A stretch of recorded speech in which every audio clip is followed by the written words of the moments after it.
Start कर देते हैं। चलिए, तो chapter number 4 D and F block element अब हम लोग स्टार्ट कर रहे हैं। D and F block element, D and F block element. सबसे पहले बात करते हैं यार, ये D and F block element होता क्या है।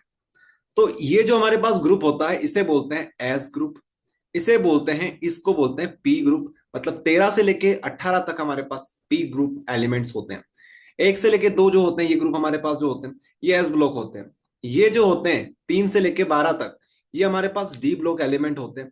इसी के अंदर यहाँ पे अगर आप ध्यान से देखोगे, यहीं पर आपको देखने को मिलेगा एफ ब्लॉक।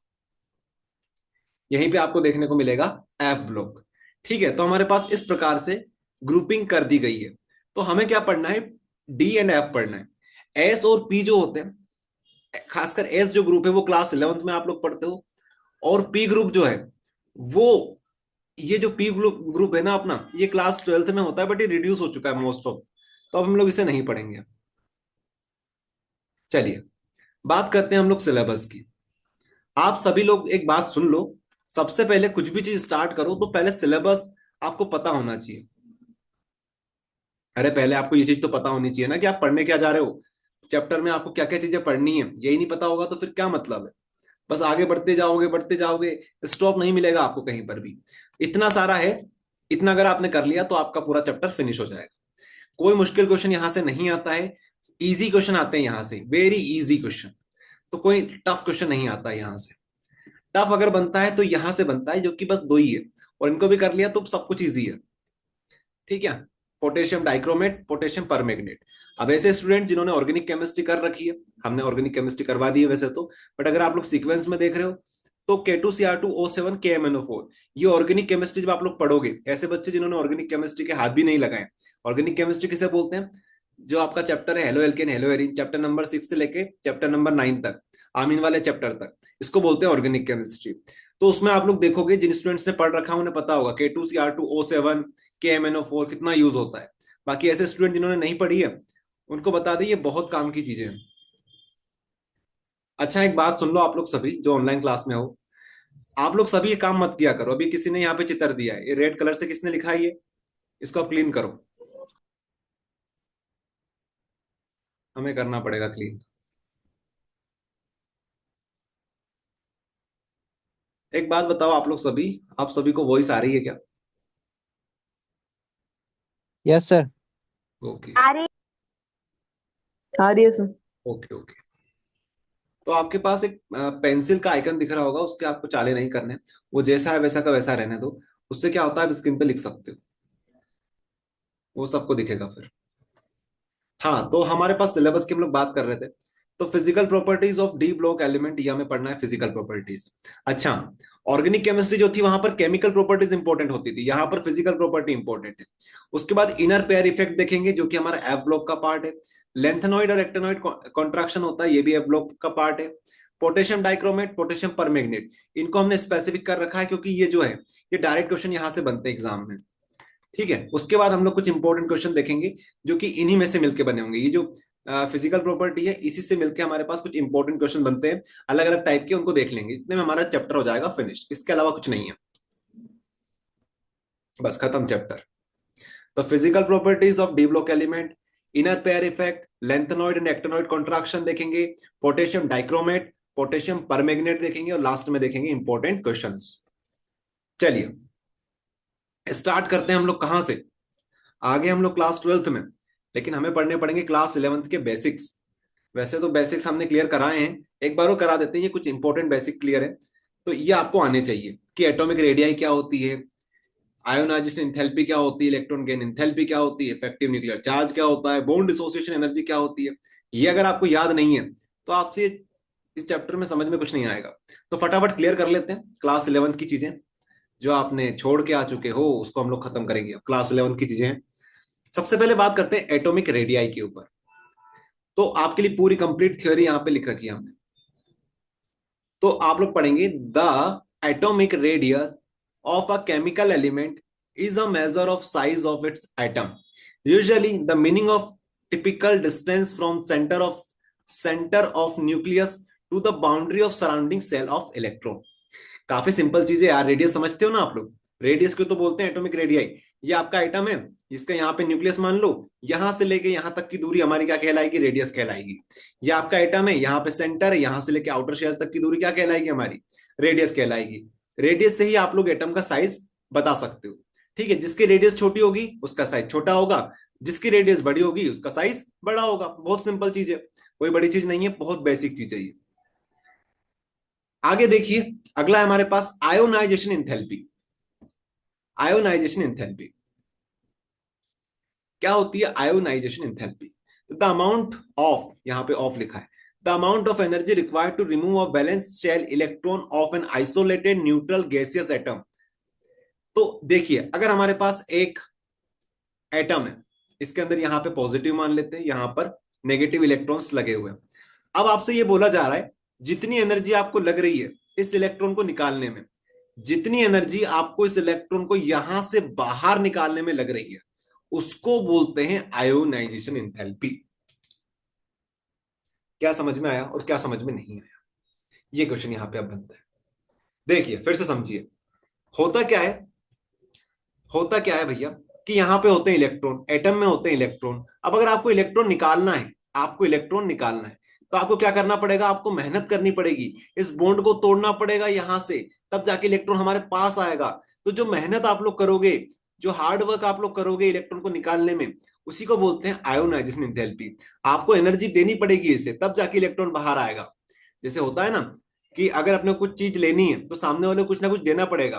ठीक है, आप दुकान पे जाते हो, दुकान पे जाने के बाद अगर आपको कुछ सामान लेना होता है, फॉर एन एग्जाम्पल आपको बिस्किट का पैकेट लेना है, तो बिस्किट का पैकेट अगर आपको लेना है तो आपको पैसे देने पड़ेंगे ना सामने वाले को, तब जाके तो वो देगा। तो अगर आपको इलेक्ट्रॉन चाहिए तो उसे क्या देना पड़ेगा, एनर्जी देनी पड़ेगी। काफी सिंपल कॉन्सेप्ट है। तो आयोनाइजेशन एंथैल्पी का मतलब होता है ऐसी एनर्जी जो हमें देनी पड़ती है ताकि हम क्या कर सके, रिमूव कर सके इलेक्ट्रॉन को। इलेक्ट्रॉन कहां से बाहर होता है, वैलेंस शेल से हमेशा बाहर होता है। वैलेंस शेल क्या होती है, समझ में आती है वैलेंस शेल कि नहीं समझते हो। ये हमारे पास न्यूक्लियस हो गया, ये हमारे पास शेल हो गई। तो जो हमारे पास आउटर शेल होती है मोस्टली, वहां से हम लोग इलेक्ट्रॉन निकालते हैं पहले। ओके, उसी को वैलेंस शेल बोलते हैं मोस्टली, बट कहीं कहीं का एक्सेप्शन होता है। जहां से हम लोग इलेक्ट्रॉन, पहला हमारा इलेक्ट्रॉन निकलता है, उसे बोलते हैं वैलेंस शेल। ऐसे आप लोग समझ लो बेसिक कॉन्सेप्ट में।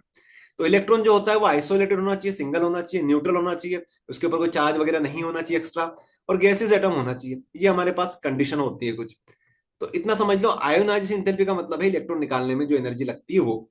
ये आपसे कोई डायरेक्ट नहीं पूछेगा एग्जाम में, बट अगर ये समझ में नहीं आएगा तो आपको चैप्टर समझ में नहीं आएगा, वहां पे चीजें यूज होगी। फिर आती है हमारे पास electron gain enthalpy. Electron gain enthalpy, electron gain enthalpy, electron gain enthalpy is defined as the amount of energy, the amount of energy released when an electron is added to an isolated gaseous atom। अगर हमारे पास electron है, क्या है हमारे पास, electron है, और ये हमारे पास एक एटम है। आपको इस इलेक्ट्रॉन को इसको इस पे चढ़ाना है, इसको ऐड करना है, इस एटम में इस इलेक्ट्रॉन को ऐड करना है। तो क्या होगा, electron gain enthalpy is defined as the amount of energy release. तो यहां से क्या होगी, एनर्जी रिलीज होगी, यहां से एनर्जी रिलीज होगी कि ले भैया हमने देखो एनर्जी दे दी तो हमको इलेक्ट्रॉन दे दे। तो यहां से एनर्जी रिलीज होगी, यहां पे इलेक्ट्रॉन हमारा ऐड हो जाएगा।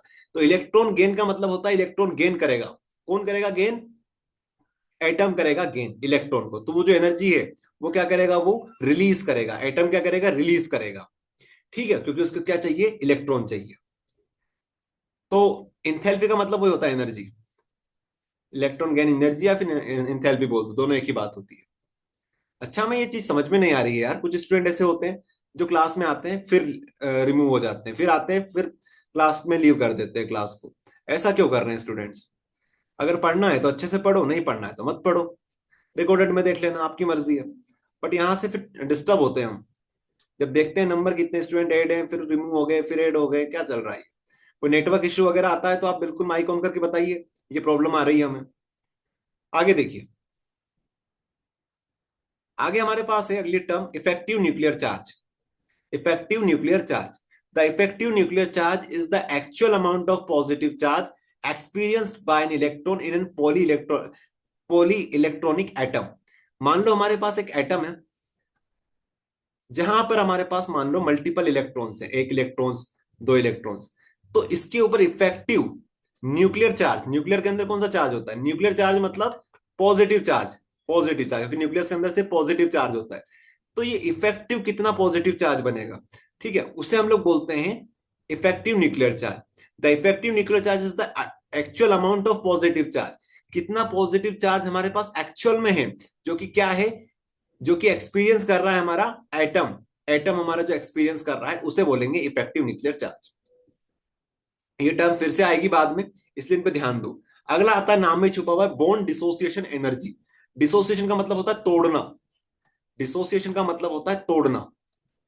तो जो एनर्जी हमें लग रही है बॉन्ड को तोड़ने में, बॉन्ड डिसोसिएशन एनर्जी, बॉन्ड को तोड़ने में जो एनर्जी लगती है उसे बोलते हैं बॉन्ड डिसोसिएशन एनर्जी। तो the amount of energy required, जो हमें एनर्जी रिक्वायर्ड है किसके लिए, ब्रेक करने के लिए, इस बॉन्ड को ब्रेक करने के लिए जो एनर्जी चाहिए उसे हम लोग बोलते हैं बॉन्ड डिसोसिएशन एनर्जी। चलो सारे कॉन्सेप्ट एक बार और क्लियर करवाएंगे, कोई दिक्कत नहीं है, सबका रिवीजन करेंगे, सब चीज का हम लोग रिवीजन करेंगे, अच्छे से समझाएंगे, कोई दिक्कत नहीं। देखो पहली बार आप लोग पढ़ते हो ना तो दिक्कत आती है, सभी को दिक्कत आती है, बट असली खिलाड़ी वही होता है जो खड़ा रहता है बस, कि हाँ भले दिक्कत आए कुछ भी आए हम खड़े हैं यहाँ पे। ऐसे स्टूडेंट्स जो बस थोड़ा सा मुश्किल आया, अरे यार मुश्किल है चलो छोड़ो, क्लास को लीव करते हैं बाद में पढ़ेंगे, उनका कुछ नहीं हो सकता, ना आगे कुछ हो सकता ना अभी कुछ हो सकता है। तो पहला हमने देखा था क्या, रेडियाई, रेडियाई बोल दो या रेडियस बोल दो, ठीक है। तो अगर हमारे पास एक एटम है, एटम है यहाँ पे, यहां से लेकर हमारे पास मान लो मल्टीपल शेल है, तो जो आखिरी शेल होगी वहां तक की दूरी हमारे पास क्या कहलाएगी, एटॉमिक रेडियाई कहलाएगी। दूसरा कॉन्सेप्ट हमने पढ़ा ionisation, ionisation energy. Ionisation energy का मतलब होता है यहां पर मान लो इलेक्ट्रॉन है, अब इस इलेक्ट्रॉन को आपको यहां से बाहर निकालना है, तो आपको क्या देना पड़ेगा इसे, इसको एनर्जी देनी पड़ेगी। तो एनर्जी, एनर्जी देनी पड़ेगी आपको। तो जो एनर्जी देनी पड़ती है, जो एनर्जी देनी पड़ती है किसके लिए, इलेक्ट्रॉन को निकालने के लिए, निकालने के लिए उसे बोलते हैं आयोनाइजेशन एनर्जी। तीसरा हमने कॉन्सेप्ट पढ़ा जो कि इंपॉर्टेंट था हमारे लिए, ये भी इंपॉर्टेंट है। हमने जो अगला कॉन्सेप्ट पढ़ा वो था इलेक्ट्रॉन, ऐसा कर देते हैं, इलेक्ट्रॉन गेन एनर्जी बोल दो या इंथैल्पी बोल दो, इंथैल्पी, ठीक है, एनर्जी इलेक्ट्रॉन गेन इंथैल्पी। ये हमने देखा कि मान लो अगर हमारे पास इलेक्ट्रॉन यहां पे है, इसको अगर इसमें ऐड कराना है तो क्या होगा, इस बार क्या होगा, इस बार हमारा जो एटम है, एटम एनर्जी, एनर्जी रिलीज करेगा, रिलीज करेगा, और जो एनर्जी रिलीज करेगा उसे क्या बोलेंगे हम लोग, इलेक्ट्रॉन गेन इंथैल्पी बोलेंगे। फिर फिर हमने देखा था एक बॉन्ड डिसोसिएशन एनर्जी, एनर्जी की बात कर लेते हैं पहले। तो बॉन्ड डिसोसिएशन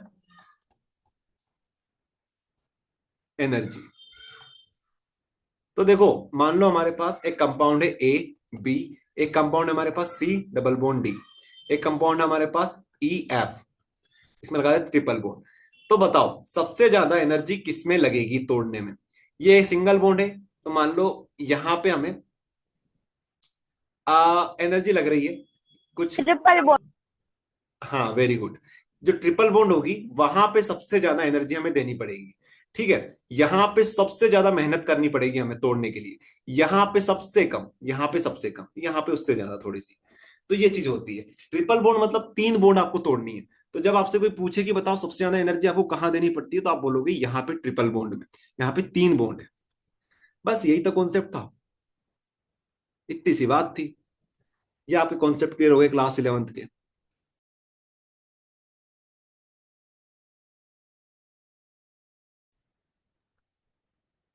चलिए तो आगे हम लोग बात करते हैं इलेक्ट्रॉनिक कॉन्फ़िगरेशन और हमारे पास जो एलिमेंट्स होते हैं उन पर।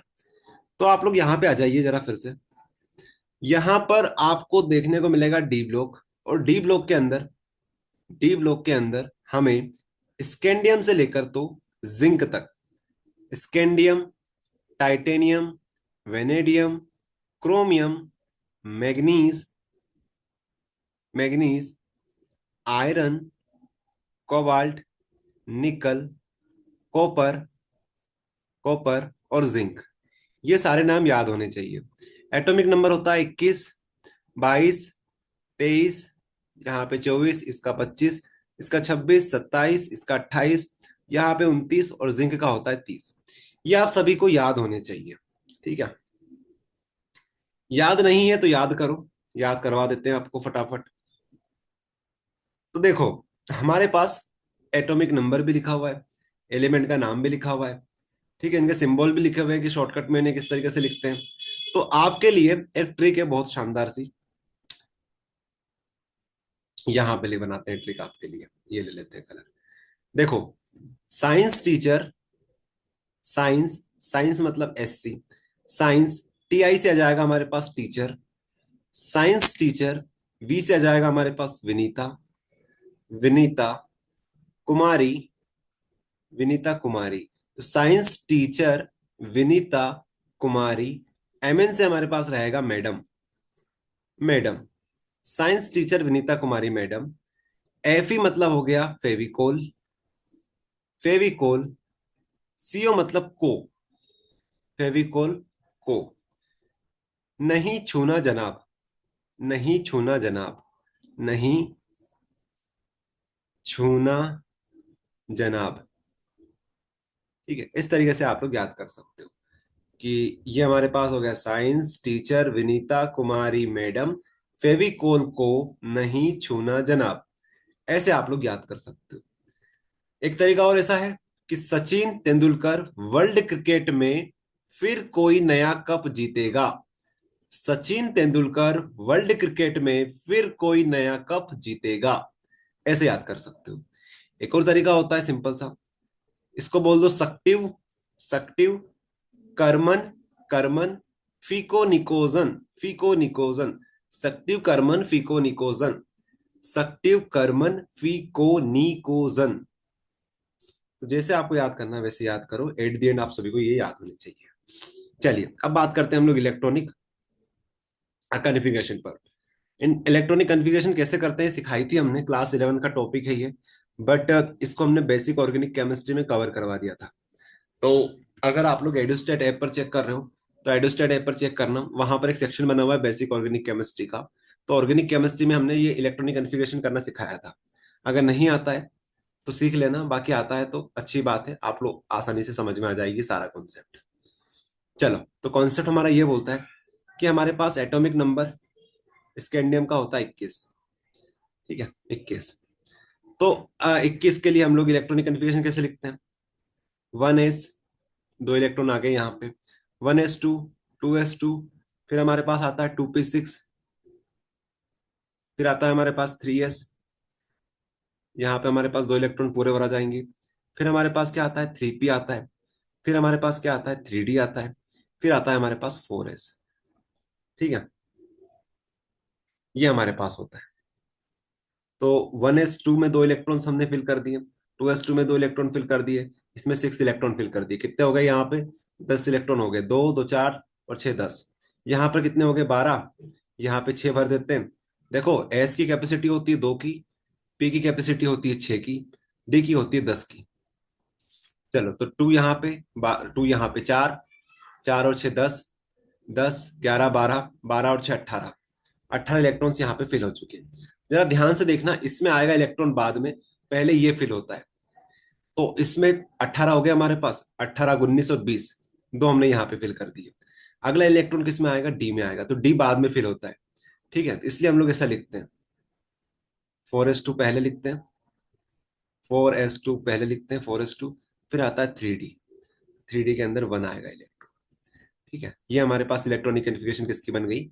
ये हमारे पास बन गई एस्केंडियम की। अगर आपको ये समझ में नहीं आ रहा है कि हमने इसके आगे 1 क्यों लगाया, एस क्यों लिखा, फिर 2s क्यों लिखा, फिर 2p क्यों लिखा, तो ये इलेक्ट्रॉनिक कन्फिग्रेशन होती है, इसी तरीके से लिखी जाती है। जरा ध्यान से देखो, यहां से लेके यहां तक हमारे पास इलेक्ट्रॉन कितने हैं? 10 ये और 8 ये, कितने हो गए? 18। और 18 किसके होते हैं? 18 हमारे पास इलेक्ट्रॉन, 18 इलेक्ट्रॉन किसके अंदर होते हैं? आर्गन के अंदर होते हैं, आर्गन। ठीक है, नोबल गैस। तो क्या हम लोग इसको डायरेक्ट लिख सकते हैं? क्या हम लोग इसे डायरेक्ट लिख सकते हैं 18 इलेक्ट्रॉन को डायरेक्ट?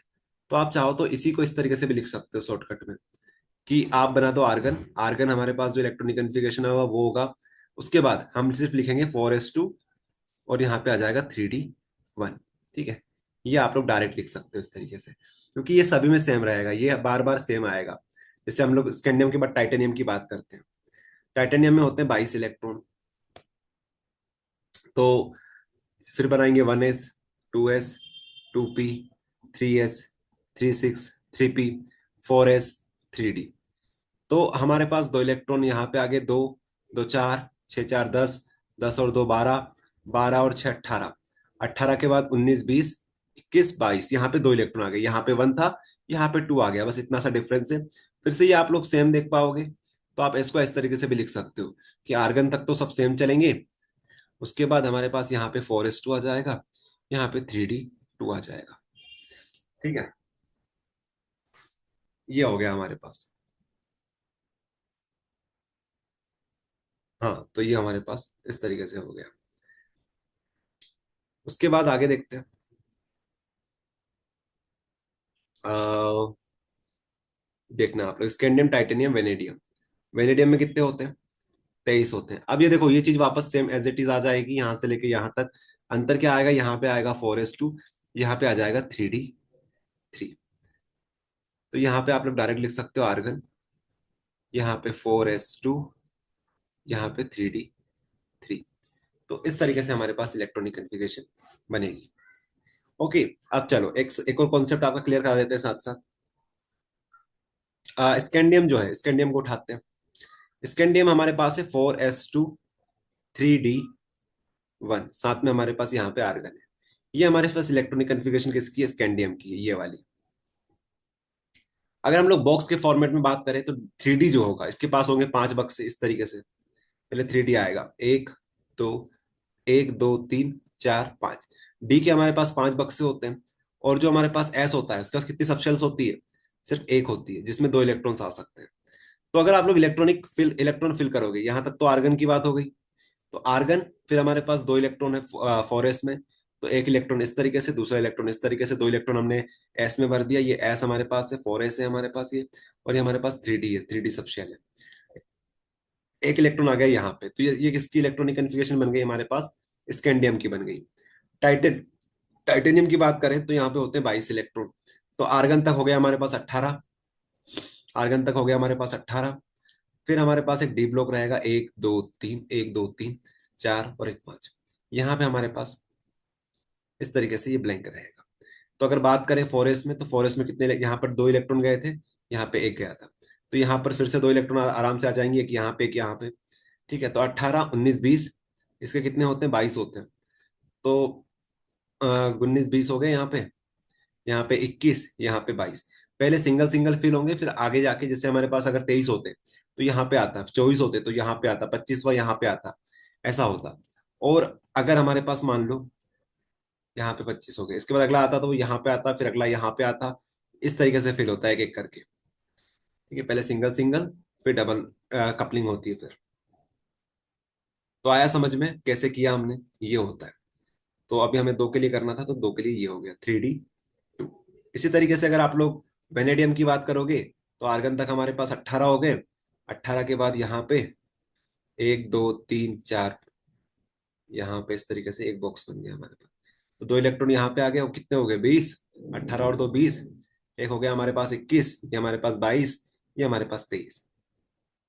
ठीक है, ये हमारे पास इलेक्ट्रॉनिक कन्फिग्रेशन हो गई कंप्लीट। तो स्कैंडियम, टाइटेनियम, वेनेडियम कर लोगे आप लोग सभी। अब हमारे पास आता है क्रोमियम। ये समझने वाली बात है। क्रोमियम होता है हमारे पास 24। जरा ध्यान से देखना, जरा ध्यान से देखना क्रोमियम का। तो यहाँ पे हमारे पास 4s है और 3d है। 18 यहाँ पे हो गए, बचे कितने? 6। तो हम बोल रहे हैं कि दो इलेक्ट्रॉन यहाँ पे आ गए, बचे कितने? 3। दो यहाँ पे आ गए, बचे कितने? 4। तो आप बोलोगे 4 यहाँ पे फिल कर दो। ये आप जरा ध्यान से देखो, अगर इसको हम लोग बॉक्स के फॉर्मेट में बनाए तो ये कैसे बनेगा, वो समझना। हम लोग ये वेनेडियम को क्लीन करते हैं, टाइटेनियम को भी क्लीन करते हैं, स्कैंडियम को रहने देते हैं। यहाँ पे देखना। तो हमने बोला अगर हम लोग क्रोमियम की बात करें, जिसके पास 24 इलेक्ट्रॉन्स होते हैं, तो 18 तो यहाँ पे आर्गन तक हमारे पास कंप्लीट होते हैं। आर्गन डायरेक्ट लिख सकते हैं हम लोग कि आर्गन का जो इलेक्ट्रॉनिक कन्फिग्रेशन होगा सेम वही हमारे पास यहाँ तक बनेगा। उसके बाद बात आती है मेन जो कहानी है, वो आती है 3D और 4s में। तो सबसे पहले इलेक्ट्रॉन आएगा 4s में, तो दो इलेक्ट्रॉन यहाँ पे आगे बचे कितने, 18 ये, दो ये, कितने हो गए, 18 19 20। 20 के बाद अगला इलेक्ट्रॉन आएगा 21 22 23 24। तो ये बननी चाहिए, इसके अकॉर्डिंग ये बननी चाहिए। ध्यान से देखना एक बार आप लोग अच्छे से। हमारे पास एक नियम होता है, नियम ये बोलता है, नियम हमारा जो रूल है वो ये बोलता है, अगर आपके पास जो ब्लॉक है, या तो वो फुल्ली फिल्ड होना चाहिए या हाफ फिल्ड होना चाहिए। या तो वो फुल्ली फिल्ड हो, फुल्ली फिल्ड हो, फुल्ली फिल्ड हो, या फिर हाफ फिल्ड हो, हाफ फिल्ड। तो ये बहुत ज्यादा स्टेबल होते हैं। हर कोई चाहता है स्टेबिलिटी गेन करना। तो ये तो हमारे पास फुल्ली फिल्ड है, ये हमारे पास क्या है, ये हमारे पास फुल्ली फिल्ड नहीं है। तो हम कुछ ऐसा कर सकते हैं कि यहाँ पे कि ये भी फुल्ली फिल्ड या हाफ फिल्ड बन जाए। तो जरा ध्यान से देखो, यहाँ से इलेक्ट्रॉन अगर यहाँ पे जंप मार जाएगा, तो यहां से जो इलेक्ट्रॉन अगर यहाँ पे जंप मार जाएगा, तो ये भी हमारे पास क्या हो जाएगा, ये भी हमारे पास हाफ फील्ड हो जाएगा, ये भी हाफ फील्ड हो जाएगा। इसीलिए हमारे पास जो क्रोमियम होता है उसकी एक्सेप्शन शो करता है। एक्सेप्शन इसलिए शो करता है ताकि वो स्टेबल हो सके। इसलिए हमारे पास 4s में 1 इलेक्ट्रॉन आता है, और हमारे पास 3D में जो होता है उसमें 5 इलेक्ट्रॉन आ जाते हैं, ताकि ये स्टेबल हो सके। तो इसकी जो इलेक्ट्रॉनिक कन्फिग्रेशन होती है वो ये होती है 4s1 3D5। ठीक है, ये क्रोमियम के लिए होता है, इसके लिए होता है ये क्रोमियम के लिए होता है। चलो अब थोड़ा सा क्लीन करते हैं, थोड़ा व्यवस्थित करते हैं चीजों को। तो क्रोमियम का ध्यान रखना, क्रोमियम एक्सेप्शन शो करता है। आप लोग बाकी कर सकते हो क्या, बाकी चीजें कर सकते हो क्या, जरा देखना। काफी सिंपल है, इसी तरीके से आपको आगे करना है। ये देख लो यहाँ पे। तो क्रोमियम तक हमने करवा दिया है, क्रोमियम तक हमने करवा दिया है। यहाँ पर भी क्रोमियम तक इस तरीके से डायग्राम के फॉर्म में बता दिया है। मैग्नीज का क्या होगा, देखो ये सारी चीजें तो सेम रहेगी, यहाँ से लेके यहाँ तक सेम, इसके लिए भी यहाँ से लेके यहाँ तक, सबके लिए ये तो सेम रहेगा, ये तो सेम रहेगा। इसलिए हम लोग इसको डायरेक्ट आर्गन लिख रहे हैं यहाँ पे, कि आप डायरेक्ट इसको ऑर्गन लिख दो, तो बात वही हो जाएगी। ठीक है, तो ये जो चीजें हैं, यहाँ पे चेंजेस होता है, यहाँ पे चेंजेस होता है। तो ध्यान से देखना। मैग्नीज की बात करें, तो मैग्नीज में क्या होगा, मैग्नीज में हमारे पास 25 इलेक्ट्रॉन होते हैं। तो 18 तो हमारे पास यहाँ पे आ जाएंगे मैग्नीज के साथ, यहाँ पे 18 तो हमारे पास आर्गन में आ जाएंगे। बचे हमारे पास कितने इलेक्ट्रॉन, 7 इलेक्ट्रॉन्स। तो एक हमारे पास 4s है, एक हमारे पास 3D है। तो यहाँ पे 2 इलेक्ट्रॉन बचे, कितने, 5, तो 5 यहाँ पे आ जाएंगे। तो ये फुल्ली फिल्ड, ये हाफ फिल्ड हो जाएगा। तो ये भी कोई दिक्कत नहीं, सेम ऐसे ही चलेगा। आयरन जो होगा, आयरन जो होगा उसमें यहाँ पे 6 आ जाएंगे, यहाँ पे जस्ट 6 आ जाएंगे, यहाँ पे 6 आ जाएंगे। ठीक है, उसके बाद कोबाल्ट में यहाँ पे 7 आ जाएंगे। ठीक है, उसके बाद निकल जो होगा, निकल जो होगा उसमें कितने आ जाएंगे, 8 आ जाएंगे। ठीक है, 8 आ जाएंगे। उसके बाद जो कॉपर है, कॉपर फिर से एक्सेप्शन शो करेगा, क्योंकि यहाँ पे 3D कितने हो जाएंगे, हमारे पास 9 हो जाएंगे, और यहाँ पे 4s2 है। तो ये बोलेगा कि भैया एक मेरे को दे दे, तो मेरे पास कितने हो जाएंगे, 3D 10 हो जाएंगे। मेरा जो मेरा बॉक्स है वो क्या हो जाएगा, फुल्ली फिल्ड हो जाएगा, तेरा हाफ फिल्ड हो जाएगा। तो अपन दोनों स्टेबल हो जाएंगे। इसीलिए क्रोमियम भी एक्सेप्शन शो करता है। इसको देख लो यहाँ पे, क्रोमियम का इस तरीके से हमारे पास इलेक्ट्रॉनिक कन्फिग्रेशन बनने वाला है। जिंक सेम वैसा का वैसा रहेगा, उसमें दोनों के दोनों फुल्ली फिल्ड हो जाएंगे, 4s और 5, 4s और 3D, ये दोनों फुल्ली फिल्ड हो जाएंगे। तो ये थी हमारे पास इलेक्ट्रॉनिक कन्फिग्रेशन, इसको आप लोग देख लेना, ये एग्जाम में आती है। ऑब्जेक्टिव के फॉर्म में पूछेंगे आपसे कि क्रोमियम और जिंक जो होते हैं, ये क्रोमियम पूछ सकते हैं, कॉपर पूछ सकते हैं, जिंक पूछ सकते हैं, मैग्नीज जो होता है ये, इसके पास 5 सिंगल सिंगल इलेक्ट्रॉन्स होते हैं डी ब्लॉक में। तो ये कुछ इंपॉर्टेंट है जो कि ऑब्जेक्टिव में आपसे पूछ लेंगे कि बताओ इलेक्ट्रॉनिक कन्फिग्रेशन क्या रहेगी, 3D5 4s2 किसकी है, इस तरीके से आपसे पूछेंगे वो। चलो प्रैक्टिस करवा देंगे, ऑब्जेक्टिव की भी अलग से, ऑब्जेक्टिव की अलग सीरीज आएगी हमारी। और अगर आप लोग एडुस्टेट ऐप पर देख रहे हो, तो वहां पर ऑब्जेक्टिव का सेक्शन बना हुआ है, वहां पे हम लोग ऑब्जेक्टिव करवा चुके हैं इस चैप्टर के। हाँ, तो बात कर लेते हैं हम लोग आगे। डी ब्लॉक किसे कहते हैं, डी ब्लॉक एलिमेंट किसे कहते हैं, those element in which last electron enters, those elements in which last electron enters in d orbital. अभी तक जितने भी हमने एलिमेंट्स देखे थे, उनमें लास्ट इलेक्ट्रॉन किस में आ रहा था, लास्ट इलेक्ट्रॉन डी में आ रहा था, 3D में आ रहा था ना। तो अगर डी ऑर्बिटल में लास्ट इलेक्ट्रॉन आता है तो उन सबको हम लोग क्या बोलते हैं, डी ब्लॉक एलिमेंट बोलते हैं। तो ये इसकी डेफिनेशन हो गई। अब डी ब्लॉक को ही हम लोग ट्रांजिशन एलिमेंट भी बोलते हैं। क्या बोलते हैं? ट्रांजिशन एलिमेंट भी बोलते हैं। बट कुछ एक्सेप्शंस होते हैं। तो ट्रांजिशन एलिमेंट्स की एक अलग कहानी होती है, ट्रांजिशन एलिमेंट्स की एक अलग कहानी होती है। ट्रांजिशन एलिमेंट्स उन एलिमेंट्स को बोलते हैं जिनके पास जो डी ऑर्बिटल है, जो डी ऑर्बिटल हमने अभी देखी थी जिसमें 5 बक्से हमारे पास बने थे, 1 2 3, 1 2 3 4, और एक यहाँ पे 5, इस तरीके से जो बक्से बने थे, अगर यहाँ पे ये फुल्ली फिल्ड ना हो, ये फुल्ली फिल्ड ना हो, तो इन सबको हम लोग फुल्ली फिल्ड नहीं होना चाहिए, तो इन सब एलिमेंट्स को हम क्या बोलते हैं? ट्रांजिशन एलिमेंट्स बोलते हैं। जिनका डी ब्लॉक फुल्ली फिल्ड नहीं होता है, मतलब पार्शली फिल्ड होता है, पार्शली फिल्ड होता है डी ऑर्बिटल, उन्हें हम क्या बोलते हैं? उन्हें हम लोग बोलते हैं ट्रांजिशन एलिमेंट्स। तो दोज एलिमेंट्स विच है पार्शली फिल्ड डी ऑर्बिटल, या तो ग्राउंड स्टेट में या फिर ऑक्सीडेशन स्टेट में। समझते हो ग्राउंड स्टेट और ऑक्सीडेशन स्टेट क्या होती है? ग्राउंड स्टेट का मतलब जब हमने कोई एक्साइटेड नहीं किया इलेक्ट्रॉन को, जैसे हमने देखा था अपने कॉपर के एग्जांपल में, और तो वहां पे इलेक्ट्रॉन यहाँ से हमने यहाँ पे शिफ्ट किया था, ठीक है, तो ये क्या हो गई? हमारी ऑक्सीडेशन स्टेट हो गई। इलेक्ट्रॉन को आपने शिफ्टिंग कर दी, तो ऑक्सीडेशन स्टेट उसे कहते हैं। और ग्राउंड स्टेट जो नॉर्मल स्टेट हमारी होती है, यहाँ पर देख लो, तो ग्राउंड स्टेट या ऑक्सीडेशन स्टेट में हमारे पास डी ब्लॉक पूरा फुल्ली फिल्ड नहीं होना चाहिए। जैसे जिंक हो गया, जिंक के पास फुल्ली फिल्ड इलेक्ट्रॉन है। कॉपर जो हो गया, कॉपर के पास भी फुल्ली फिल्ड हो गया हमारे पास डी ऑर्बिटल। तो ये ट्रांजिशन ये ट्रांजिशन एलिमेंट्स नहीं होंगे, ना तो जिंक होगा ना कॉपर होगा, क्योंकि इनके पास फुल्ली फिल्ड डी ऑर्बिटल है। यहाँ पे 10 इलेक्ट्रॉन आपने भर तो दिए, 10 नहीं होना चाहिए।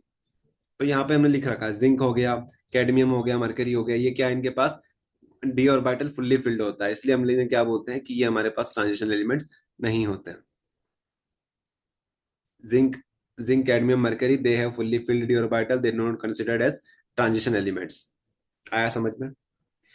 ये हमारे पास हो जाएगा। चलिए, तो इस तरीके से आप लोग समझ सकते हो।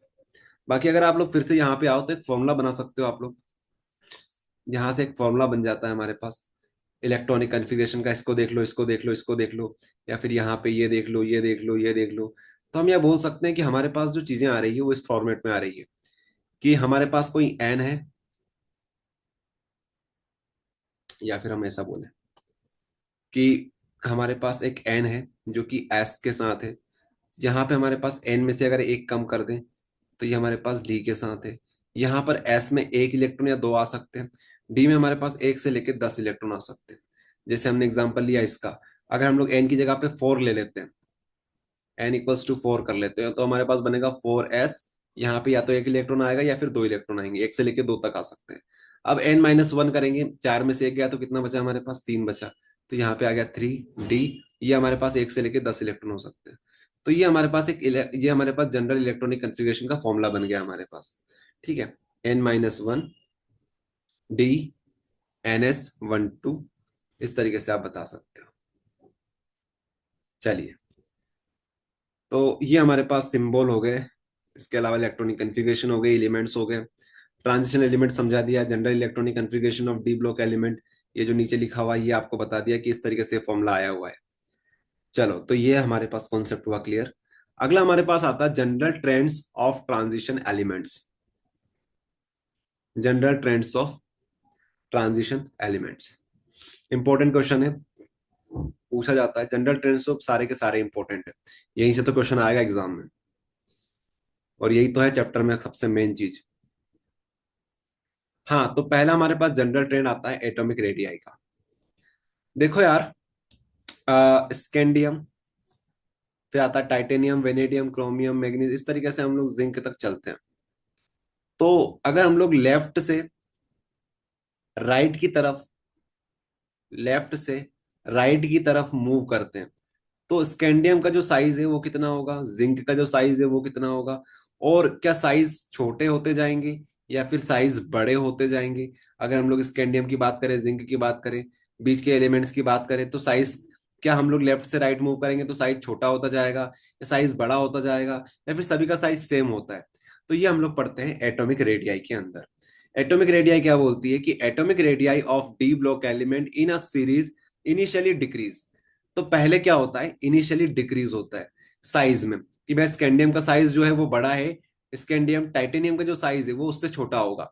स्कैंडियम का इतना बड़ा साइज है तो टाइटेनियम का इससे छोटा साइज होगा। फिर स्कैंडियम टाइटेनियम वेनेडियम का उससे छोटा साइज होगा।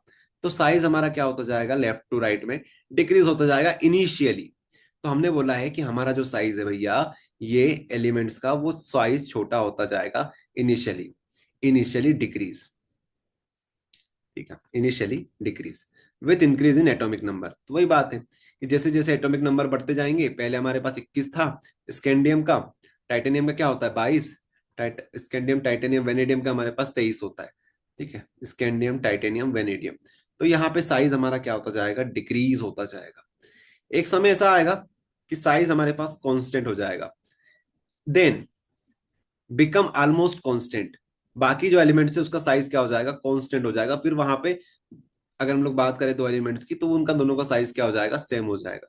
पहले तो डिक्रीज होगा, फिर हमारे पास मान लो क्या है, scandium titanium vanadium chromium manganese, ठीक है, आयरन, इन तीनों का जो साइज होगा वो ऑलमोस्ट सेम होगा, ऑलमोस्ट सेम होगा। इसलिए बोलेंगे कि पहले तो डिक्रीज होता जाएगा एटॉमिक नंबर के साथ साथ, फिर एकदम से कांस्टेंट हो जाएगा, कांस्टेंट हो जाएगा। ठीक है, almost constant, and at the end of the atomic radii slightly increase. और लास्ट में क्या होगा, जिंक तक पहुंचते पहुंचते हल्का सा साइज जिंक का बढ़ जाएगा, बड़ा हो जाएगा साइज। तो ये हमारे पास ट्रेंड होता है इस तरीके से कि पहले तो साइज डिक्रीज होगा, फिर एक ऑलमोस्ट कांस्टेंट हो जाएगा, फिर स्लाइटली इंक्रीज होगा साइज। तो ये साइज का पूरा खेल है इस तरीके से। फिर से सुन लो आप लोग सभी, ये आपको इस तरीके से याद करना है कि पहले तो डिक्रीज होता जाएगा, फिर कांस्टेंट हो जाएगा, फिर लास्ट में क्या होगा, स्लाइटली इंक्रीज होगा। ये अगर आपने याद कर लिया तो आपका काम हो जाएगा, इसके अलावा आपको कुछ भी नहीं बताना है। तो सबसे पहले क्या होगा, डिक्रीज, सबसे पहले क्या होगा, डिक्रीज, फिर कांस्टेंट, फिर स्लाइटली इंक्रीज। बस इस तरीके से डायग्राम याद कर लो, ये ट्रिक से याद कर लो इस तरीके से। आपको ऐसा बनाना, ऐसा बनाना, ऐसा बनाना है। तो ये बनाने का खेल है, बाकी लिख के आपको इस तरीके से आना है। चलो, ये हमारे पास हो गया एटॉमिक रेडियाई। फिर हमारे पास सेकंड जो कॉन्सेप्ट आता है वो आता है मैग्नेटिक प्रॉपर्टीज का। मैग्नेटिक प्रॉपर्टीज, तो जो डी ब्लॉक एलिमेंट्स होते हैं वो मैग्नेटिक प्रॉपर्टीज शो करते हैं। पहला पॉइंट तो आप ये लिख देना कि ये क्या होते हैं, ये जो होते हैं, ये जो हमारे पास डी ब्लॉक एलिमेंट्स होते हैं, ये पैरामैग्नेटिक, मैग्नेटिक नेचर शो करते हैं। अब मैग्नेट हमारे पास तीन प्रकार के होते हैं, एक होता है पैरामैग्नेटिक, एक होता है डायामैग्नेटिक, एक होता है फेरोमैग्नेटिक। पैरामैग्नेटिक जो होते हैं वो क्या करते हैं, जैसे दो एलिमेंट्स हैं हमारे पास, ये है और ये चुंबक है हमारे पास, ये दो एलिमेंट्स हो गए, मतलब एक एलिमेंट एक चुंबक है हमारे पास।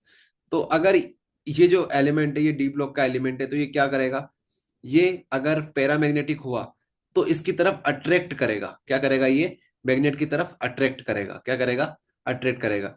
डायमैग्नेटिक हुआ, डायमैग्नेटिक हुआ तो मैग्नेट की तरफ क्या करेगा, ये रिपल करेगा, मतलब मैग्नेट से दूर जाएगा। तो डायमैग्नेटिक जो होते हैं वो क्या करते हैं, रिपल करते हैं। पैरामैग्नेटिक जो होते हैं वो क्या करते हैं, अट्रैक्ट करते हैं। इसी तरीके से फेरोमैग्नेटिक होगा, फेरोमैग्नेटिक क्या होता है, ये भी अट्रैक्ट करते हैं। पैरामैग्नेटिक और फेरोमैग्नेटिक दोनों क्या करते हैं, अट्रैक्ट करते हैं। पैरामैग्नेटिक स्ट्रांगली अट्रैक्ट नहीं करता है, लेकिन फेरोमैग्नेटिक बहुत स्ट्रांगली अट्रैक्ट करता है। ये वीकली अट्रैक्ट करता है, ये स्ट्रांगली अट्रैक्ट करता है। ये होता है। जरा फिर से समझो, एक होता है हमारे पास पैरा, एक होता है हमारे पास डाया, एक होता है हमारे पास फेरोमैग्नेटिक।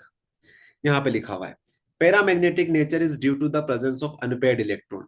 तो जिनके पास अनपेयर्ड इलेक्ट्रॉन होते हैं, डी ब्लॉक हमारे पास हो गया ये, इसमें 5 इलेक्ट्रॉन आते हैं, मतलब 5 बॉक्स आते हैं, 1 2 3 4 5। तो अगर यहाँ पे सिंगल इलेक्ट्रॉन है, यहाँ पर भी सिंगल इलेक्ट्रॉन है, यहाँ पर सिंगल है, तो ये क्या हो गया हमारे पास, ये अनपेयर्ड है। तो अनपेयर्ड जिनके पास होते हैं, जैसे स्कैंडियम हो गया, स्कैंडियम हो गया, स्कैंडियम के पास क्या होते हैं, अनपेयर्ड होते हैं। तो एक इसका एग्जांपल है, पैरामैग्नेटिक का एग्जांपल है। ओके, इसका एग्जांपल है पैरामैग्नेटिक का एग्जांपल है। तो पैरामैग्नेटिक जो होते हैं वो क्या करते हैं, अट्रैक्ट करते हैं। डायमैग्नेटिक मतलब जिनके पास पेयर्ड हो जाते हैं, जो पेयर्ड हो जाते हैं इस तरीके से, ये पेयर्ड हो गए, ये क्या है हमारे पास, पेयर्ड हो गए, मतलब पेयर बना लिया इन्होंने। तो पेयर जब बन जाता है तो वो किसका एग्जांपल बन गया, डायमैग्नेटिक का एग्जांपल बन गया। किसका एग्जांपल बन गया, डायमैग्नेटिक का एग्जांपल बन गया। तो diamagnetic substance are repelled by applied magnetic field. Okay, उसके बाद फेरो की बात कर लेते हैं। फेरोमैग्नेटिक क्या होते हैं, ये भी अनपेयर्ड होते हैं, ये भी अनपेयर्ड होते हैं। जैसे हमारे पास यहाँ पे अनपेयरिंग, अनपेयर, अनपेयर, अनपेयर, ये अनपेयर, ये अनपेयरिंग है, तो ये हमारे पास फेरोमैग्नेटिक का एग्जांपल है कि जहां पे अनपेयर होते हैं वो फेरो या फिर पेरा का एग्जांपल है, और जहां पे पेयरिंग हो जाती है इलेक्ट्रॉन्स की वो हमारे पास डायमैग्नेटिक का एग्जांपल होता है। ओके, ये सारी चीज हमने यहाँ पे लिख रखी है, साथ में एग्जांपल भी लिख रखे हैं कि paramagnetic nature is due to the presence of unpaired electron in d orbital, highest for Mn two plus among 3D series. तो सबसे ज्यादा पैरामैग्नेटिक नेचर कौन शो करता है? Mn2 प्लस शो करता है। Diamagnetic substance are repelled by applied magnetic field, यहाँ पे जिंक 2 प्लस जो होता है वो हमारे पास एग्जांपल किसका हो गया? Magnetic property of diamagnetic substance, ये हो गया डायमैग्नेटिक का। फेरोमैग्नेटिक मतलब आयरन जो होता है, Iron 2 प्लस, ये हमारा एग्जाम्पल हो गया इसका। ठीक है, इस तरीके से आप बता सकते हो। तो एटॉमिक रेडियाई में हमने, sorry, general trends of transition elements, हमने एटॉमिक रेडियाई देख लिया, मैग्नेटिक प्रॉपर्टी देख ली। अगला हमारे पास जो प्रॉपर्टी है वो है ऑक्सीडेशन स्टेट। ऑक्सीडेशन स्टेट, ये क्वेश्चन आते हैं, पूछे जाते हैं आपसे कि बताओ ऑक्सीडेशन स्टेट क्या होती है डी ब्लॉक एलिमेंट्स की, इसके ऊपर लिखो शॉर्ट नोट, तो आपको आना चाहिए। तो हम सिखाएंगे आपको oxidation state. D block element shows the variable oxidation state due to participation of N-D and NS in bond formation. तो ऑक्सीडेशन स्टेट मतलब वही हमारे पास बॉन्डिंग की बात होती है यार। हमने फॉर्मूला देखा था NS N-1D, ये होता है हमारे पास, ऐसा लिखते हैं हम लोग कि एक होता है 4S, एक होता है हमारे पास 3D। ये हमारे पास एग्जाम्पल है। तो हमारे पास क्या है? डी भी है और हमारे पास एस भी है। तो हमारे पास दो ऑर्बिटल्स है, एक हमारे पास एस वाली ऑर्बिटल है, एक हमारे पास डी वाली ऑर्बिटल है। तो दो ऑर्बिटल होने की वजह से, दो ऑर्बिटल होने की वजह से अलग अलग वेरिएशन शो होती है, मतलब वेरिएशन यहाँ पे शो होती है, किसमें? वेरिएशन शो होती है ऑक्सीडेशन स्टेट में, variation in oxidation state, variation in oxidation state. तो इस वजह से ये क्या करते हैं, ये जो हमारे पास एलिमेंट्स हैं, ये variable variable variable oxidation state show करते हैं, मतलब अलग अलग ऑक्सीडेशन स्टेट ये शो करेंगे। जैसे अभी तक हमने क्या देख रहे थे, ऑक्सीजन जो होता है उसकी दो वैलेंसी होती है, हाइड्रोजन जो होता है उसकी एक वैलेंसी होती है। ठीक है, इसी तरीके से हमने क्या देखा था, कार्बन की चार वैलेंसी होती है। लेकिन यहाँ पे वेरिएबल ऑक्सीडेशन स्टेट शो होगी, क्या होगी? वेरिएबल। जैसे हमारे पास स्कैंडियम है, इसको सबको क्लीन करते हैं। स्कैंडियम है, स्कैंडियम, स्कैंडियम चाहे तो दो वैलेंसी शो कर सकता है, वो चाहे तो तीन वैलेंसी शो कर सकता है। इसे बोलते हैं वेरिएबल ऑक्सीडेशन स्टेट। इनकी ऑक्सीडेशन स्टेट क्या है? वेरी करती है। इस वजह से जब बॉन्ड फॉर्मेशन करते हैं तो वहां पे ये दो बॉन्ड भी कर सकते हैं, तीन भी कर सकते हैं, और ज्यादा भी कर सकते हैं as per the condition. Okay, जैसे आप एग्जांपल ले लेते हो मैग्नीज का, तो मैग्नीज हमारे पास कितनी क्या कर सकता है? ये हमारे पास दो, तीन, चार, पाँच, छह, सात, सात बॉन्ड तक बना सकता है, दो भी बना सकता है, तीन भी बना सकता है, चार, पाँच, छह, सात भी बना सकता है। ठीक है, क्यों कर सकता है? तो आप क्या बोलोगे? Due to participation of N-1D और NS इन बॉन्ड फॉर्मेशन। हमारे पास दो ऑर्बिटल है, दोनों के दोनों बॉन्ड फॉर्मेशन में पार्टिसिपेट कर सकते हैं। ओके, सिर्फ एक ही है जिंक। जिंक जो है हमारे पास, ये सिर्फ और सिर्फ दो वैलेंसी शो करता है, बाकी ये सभी मल्टीपल वैलेंसी शो करते हैं। ऑक्सीडेशन स्टेट बोल सकते हो। देखो, स्कैंडियम की बात करें, स्कैंडियम की बात करें, स्कैंडियम का हमारे पास होता है 3D1 और 4s2। ये हमारे पास आउटर इलेक्ट्रॉनिक कन्फिग्रेशन होती है इसकी। अगर आप लोग ऑर्गन यहाँ पे लिख देते होती है, फुल इलेक्ट्रॉनिक कन्फिग्रेशन हो जाएगी। तो सबसे पहले क्या होगा, दो इलेक्ट्रॉन एस से निकलेंगे, दो इलेक्ट्रॉन एस से निकलेंगे। तो दो इलेक्ट्रॉन अगर एस डोनेट कर देता है तो ये दो वैलेंसी बना सकता है। अगर एक और इलेक्ट्रॉन ये डोनेट कर देता है यहाँ से डी से, तो इसलिए ये थ्री भी बना सकता है। तो ये दो भी बना सकता है, तीन भी बना सकता है। उसी तरीके से आप लोग फिर से देखो यहाँ पे टाइटेनियम की बात कर लेते हैं। टाइटेनियम में क्या होगा, यहाँ पे 3D3 हो जाएगा, यहाँ पे 4s2 हो जाएगा। देखो ना, यहाँ पे 3D3 4s2। तो अगर पहले यहाँ से दो इलेक्ट्रॉन चले गए, दो इलेक्ट्रॉन चले गए यहाँ से, तो यहाँ पे +2 की ऑक्सीडेशन स्टेट शो कर सकता है। अगर मान लो यहाँ से एक इलेक्ट्रॉन और दे दिया इसने, यहाँ से एक इलेक्ट्रॉन और दे दिया यहाँ से इसने, तो क्या हो जाएगा? यहाँ पे एक बार और चेक करते हैं। 4s2 3D, स्कैंडियम में कितने होते हैं? यहाँ पे 21, यहाँ पे होते हैं 22। ओके, अगर हम लोग बोलते हैं 18 होते हैं आर्गन के अंदर, 18, 19, 20, 21, तीन, और यहाँ पे चार, तो यहाँ पे गलत लिखा हुआ है, यहाँ पे 2 आएगा। ठीक है, यहाँ पे क्या आएगा, 2 आएगा। तो इस चीज का ध्यान रखना, तो यहाँ पे क्या आएगा, 2 आएगा।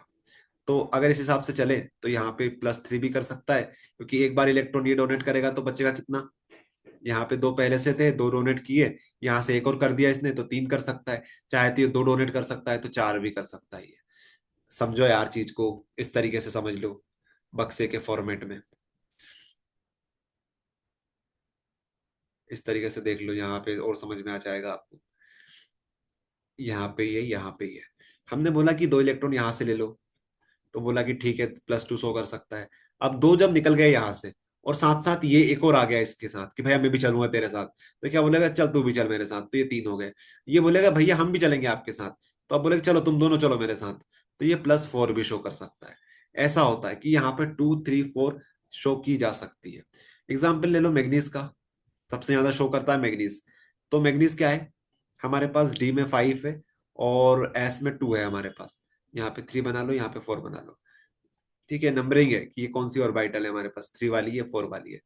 तो बात कर रहे थे हम लोग, यहाँ पे अगर 2 तो डोनेट कर सकता है ये, और फिर उसके बाद 3 भी कर सकता है, 4 भी कर लेगा, 5 भी कर लेगा, 6 भी कर लेगा और 7 भी कर लेगा। ये देखो ना, 5 हमने बना दिए, और ये 5 यहाँ पे होते हैं, यहाँ पे 5। तो इस तरीके से मल्टीपल इलेक्ट्रॉनिक कन्फिग्रेशन शो कर सकता है। चलिए, तो इस तरीके से आप लोग देख लेना, ये हमारे पास हो गया।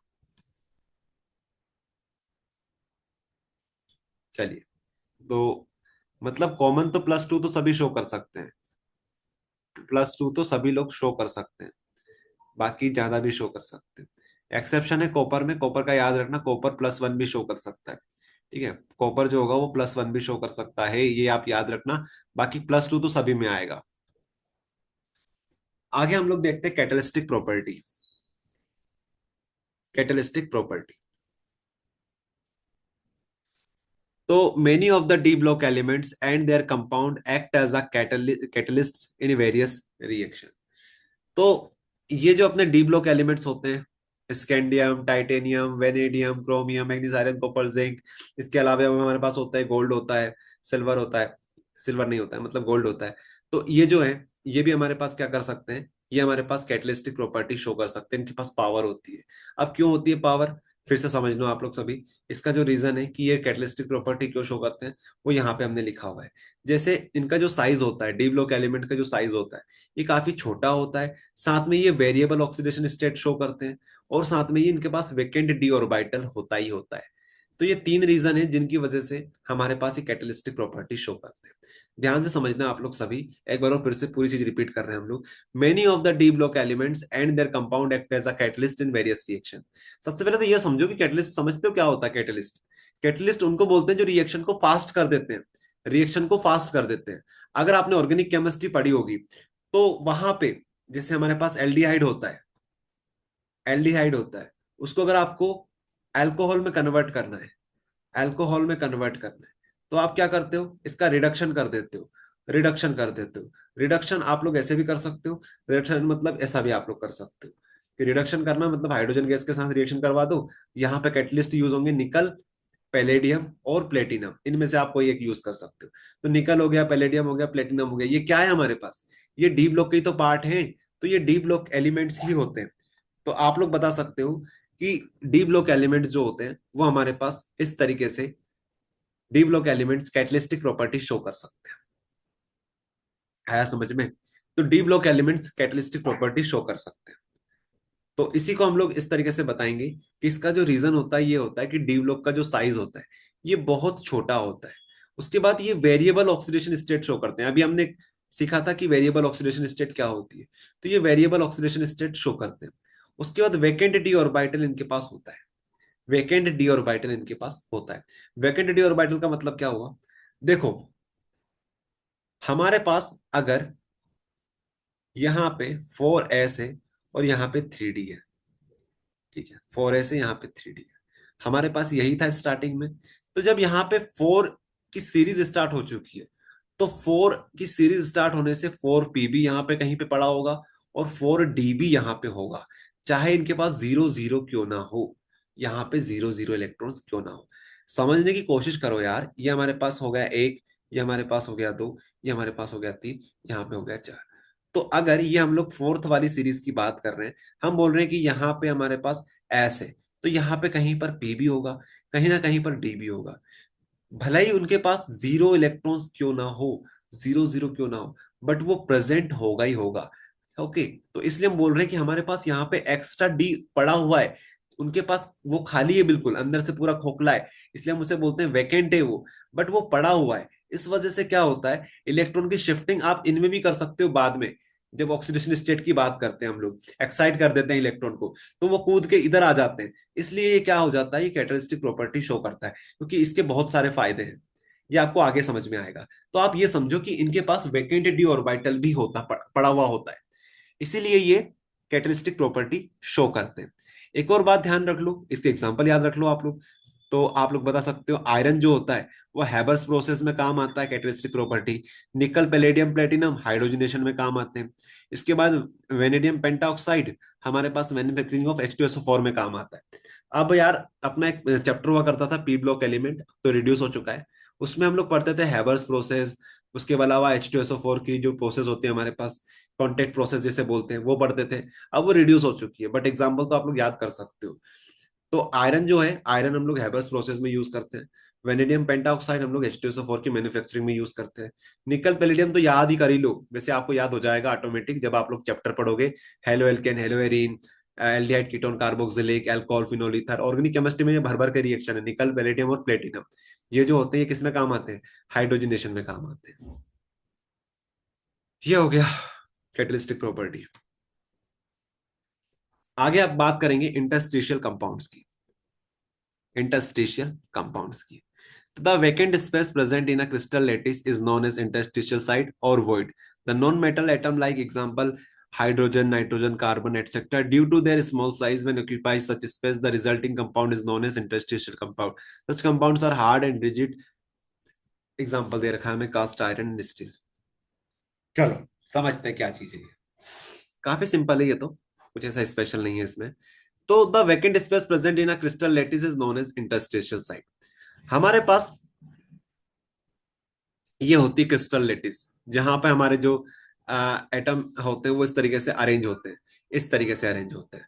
यहाँ पे एक एटम, यहाँ पे एक एटम, यहाँ पे, यहाँ पे, यहाँ पे ब्लैक ब्लैक डॉट जो है वो एटम को बता रही है थोड़ी देर के लिए, मान लो आप। तो ये जो एटम है, ये किसके एटम है, मेटल के हैं, क्योंकि मेटल की तो बात करेंगे हम लोग। तो ये मेटल है, मेटल के एटम हमारे पास इस तरीके से हैं। ये हमारे पास एटम है। ओके, तो इनके बीच में आपको जगह दिख रही होगी, ये खाली जगह, ये खाली जगह, ये खाली जगह, ये खाली जगह। तो बहुत सारी क्या है, वैकेंट स्पेस है। क्या है हमारे पास, वैकेंट स्पेस है।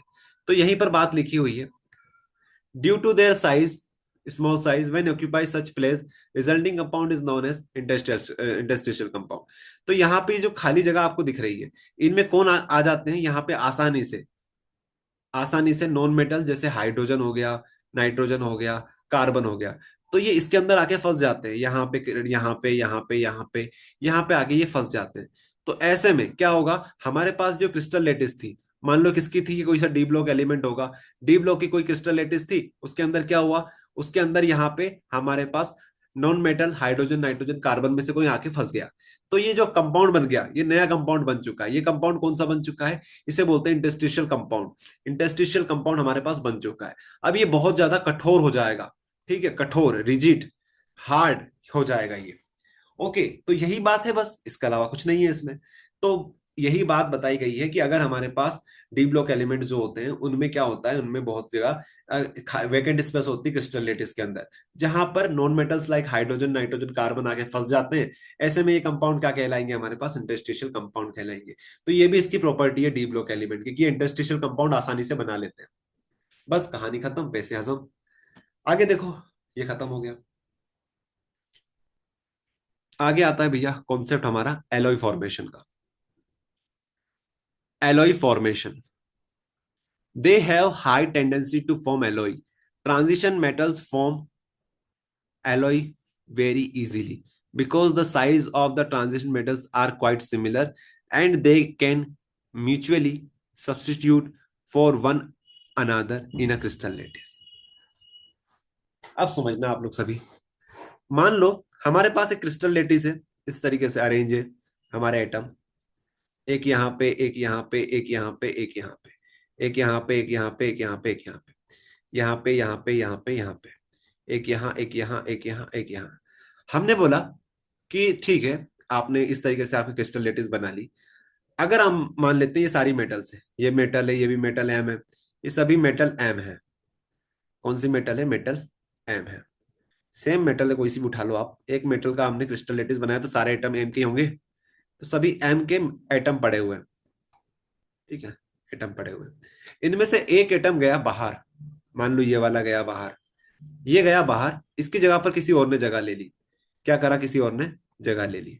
यहाँ पे कोई और आ गया, मान लो हमारे पास, या तो हम इसे बोल देते हैं M dash, M dash, M dash metal कोई सी आ गई, या फिर एन बोल दो आप, जो आपको अच्छा लगे। अब हमने यहाँ पे एम डैश यूज किया है तो यहाँ पर भी एम डैश बना लेते हैं।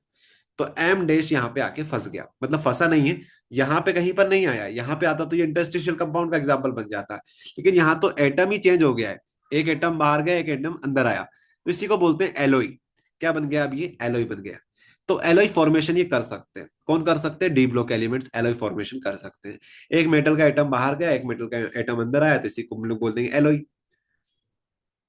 तो इस तरीके से एलोई फॉर्मेशन हो सकता है यहाँ पे।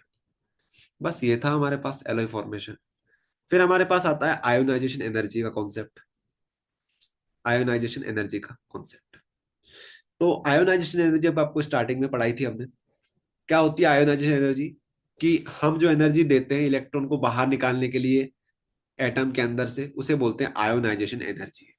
फिर से एक बार वो क्लियर कर देते हैं। मान लीजिए हमारे पास एक एटम है, इसमें इलेक्ट्रॉन लगा हुआ है यहाँ पे। अब इस इलेक्ट्रॉन को आपको बाहर निकालना है, तो आपको क्या देनी पड़ेगी? आपको एनर्जी देनी पड़ेगी। तो जो एनर्जी आप देते हो, जितनी एनर्जी आपको लगेगी इस इलेक्ट्रॉन को निकालने में, उसे बोलेंगे आयोनाइजेशन एनर्जी। तो स्कैंडियम से, टाइटेनियम से, वेनेडियम से, या फिर आगे जाके हम लोग जिंक की बात करें, अगर हम लोग लेफ्ट से राइट मूव करते हैं तो क्या होगा? The ionization energy is high and generally increase when moving from left to right. तो अगर हम लोग लेफ्ट से राइट की तरफ मूव करेंगे तो हमें जिंक से इलेक्ट्रॉन निकालने में बहुत बहुत बहुत बहुत ज्यादा एनर्जी देनी पड़ेगी, तब जाके इलेक्ट्रॉन बाहर निकलेगा। स्कैंडियम की बात करें तो यहां से भी एनर्जी तो बहुत देनी पड़ेगी, बट इसके कंपेयर में कम एनर्जी देनी पड़ेगी। ओके, तब जाके हमें इलेक्ट्रॉन दे देगा कि लो भैया तुम इलेक्ट्रॉन ले लो, तुमने हमें एनर्जी दी है तो तुम आप इलेक्ट्रॉन ले सकते हो। ओके, क्योंकि यार ये जिंक जो है, जिंक के पास इलेक्ट्रॉन ज्यादा होते हैं, इसके बाद इलेक्ट्रॉन अच्छे से अरेंज होते हैं, फुल्ली फिल्ड होता है, इस वजह से यहाँ पे एनर्जी ज्यादा देनी पड़ेगी, तब जाके इलेक्ट्रॉन छोड़ेगा वो, नहीं तो वो बोल देगा मैं तो स्टेबल हूँ, मैं क्यों दूं तुम्हें इलेक्ट्रॉन। ये बात हो जाएगी।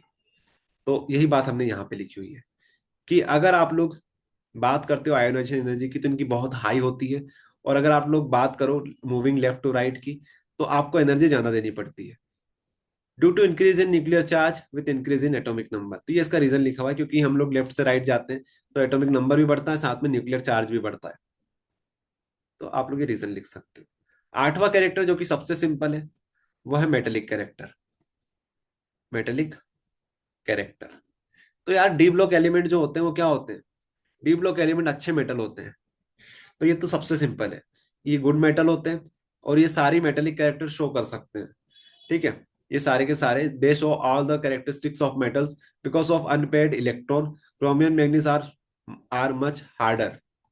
तो ये लाइन आप लोग रहने दो, इतना मत लिखना, सिर्फ इतना लिख के आ जाना एग्जाम में, इतना काफी है। तो this are good metals and show all the characteristics of metal.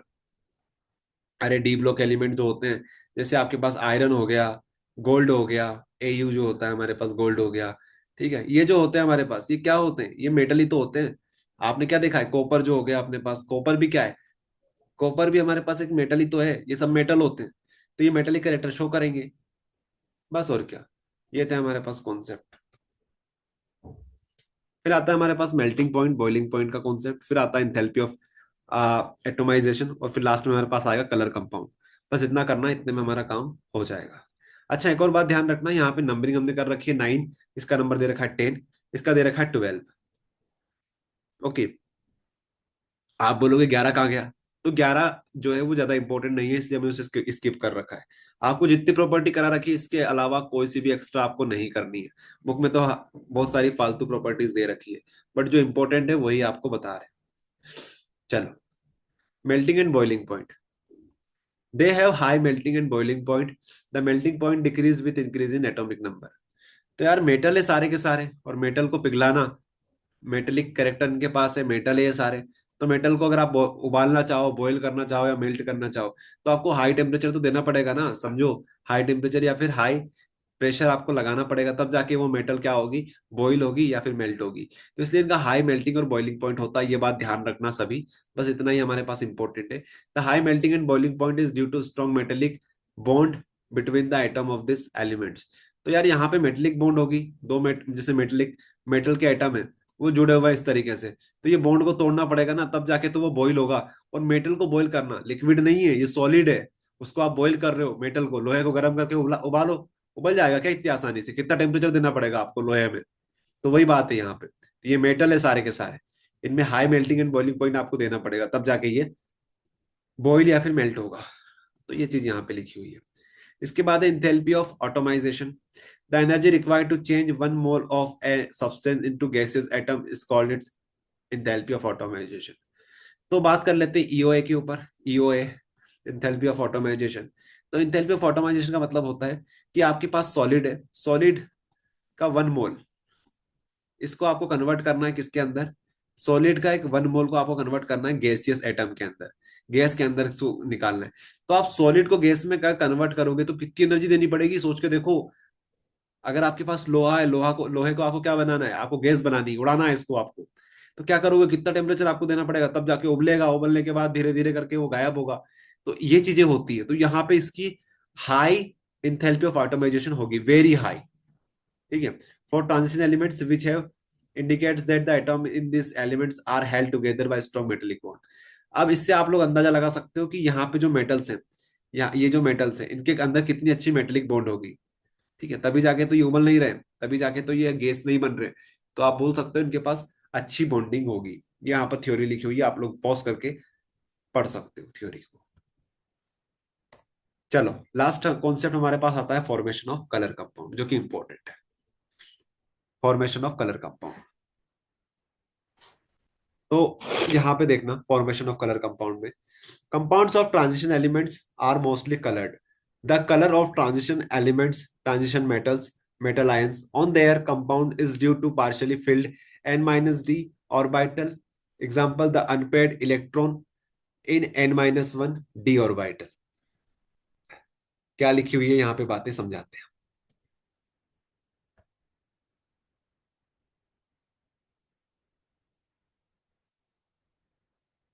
हमारे पास डी ब्लॉक एलिमेंट्स जो होते हैं, वो सभी के सभी, मतलब मोस्टली, सभी नहीं बोलना चाहिए, मोस्टली, मोस्टली कलर शो करते हैं। जैसे हमारे पास गोल्ड है, सोना जो होता है किसी कलर का होता है, पीले कलर का होता है। ठीक है। तो ये क्या कर रहा है, कलर शो कर रहा है। जो अपने पास बहुत सारे एलिमेंट्स होते हैं, आयरन होता है, आयरन का एक अलग कलर होता है। अपने पास कॉपर होता है, कॉपर का एक अलग कलर होता है। तो ये जो एलिमेंट्स हैं, इनका क्या है, कोबाल्ट हो गया, कोबाल्ट का एक अलग कलर है।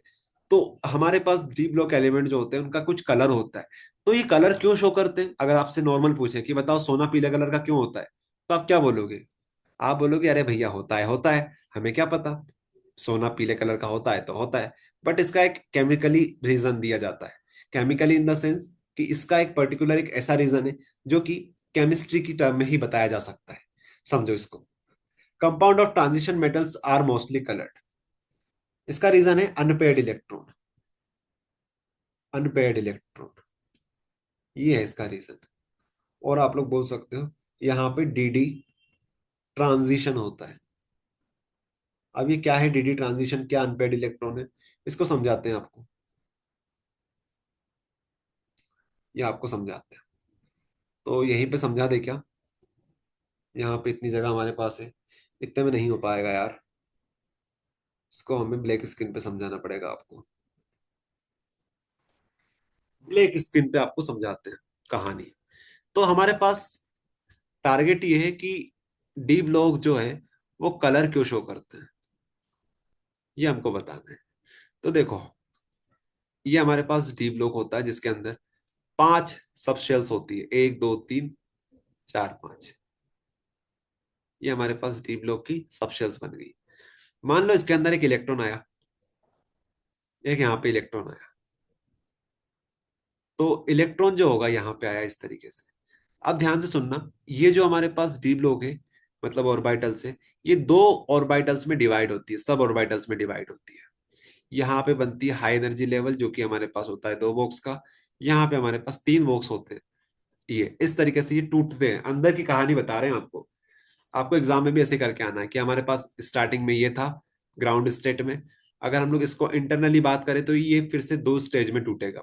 अब इनके नाम भी है, इसको बोलते हैं ईजी, ठीक है, इवनली डीजनरेटेड। इसको बोलते हैं T2G, T2G, ठीक है, ट्रिपली डीजनरेटेड।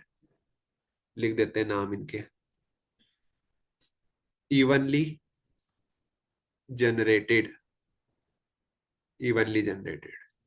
इसे बोलते हैं ट्रिपली डीजनरेटेड,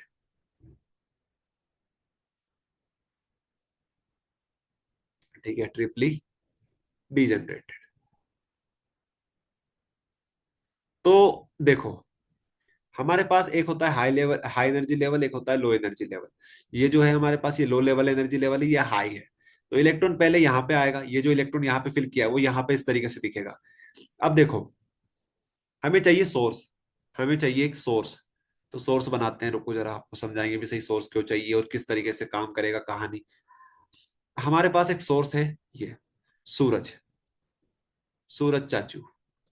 तो सूरज से आई एनर्जी, सूरज से आई प्रकाश। सूरज का जो प्रकाश होगा ये किस पे पड़ेगा, इस इलेक्ट्रॉन पे पड़ेगा। इस ये इलेक्ट्रॉन के पास जैसे ही प्रकाश आया तो इसके पास आ जाएगी एनर्जी। क्या आ जाएगी इसके पास, एनर्जी। उस एनर्जी से ये किस में आ जाएगा, ये हाई एनर्जी लेवल में कूद जाएगा।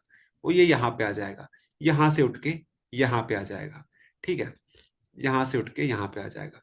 पहले ये यहाँ पर था, अब ये यहाँ पे आ चुका है।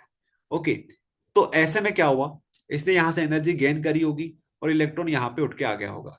अब जितनी एनर्जी इसने गेन करी वो तो ठीक है, बाकी जो एनर्जी इससे गेन नहीं हुई वो क्या करेगा, वो इसे रिफ्लेक्ट कर देगा।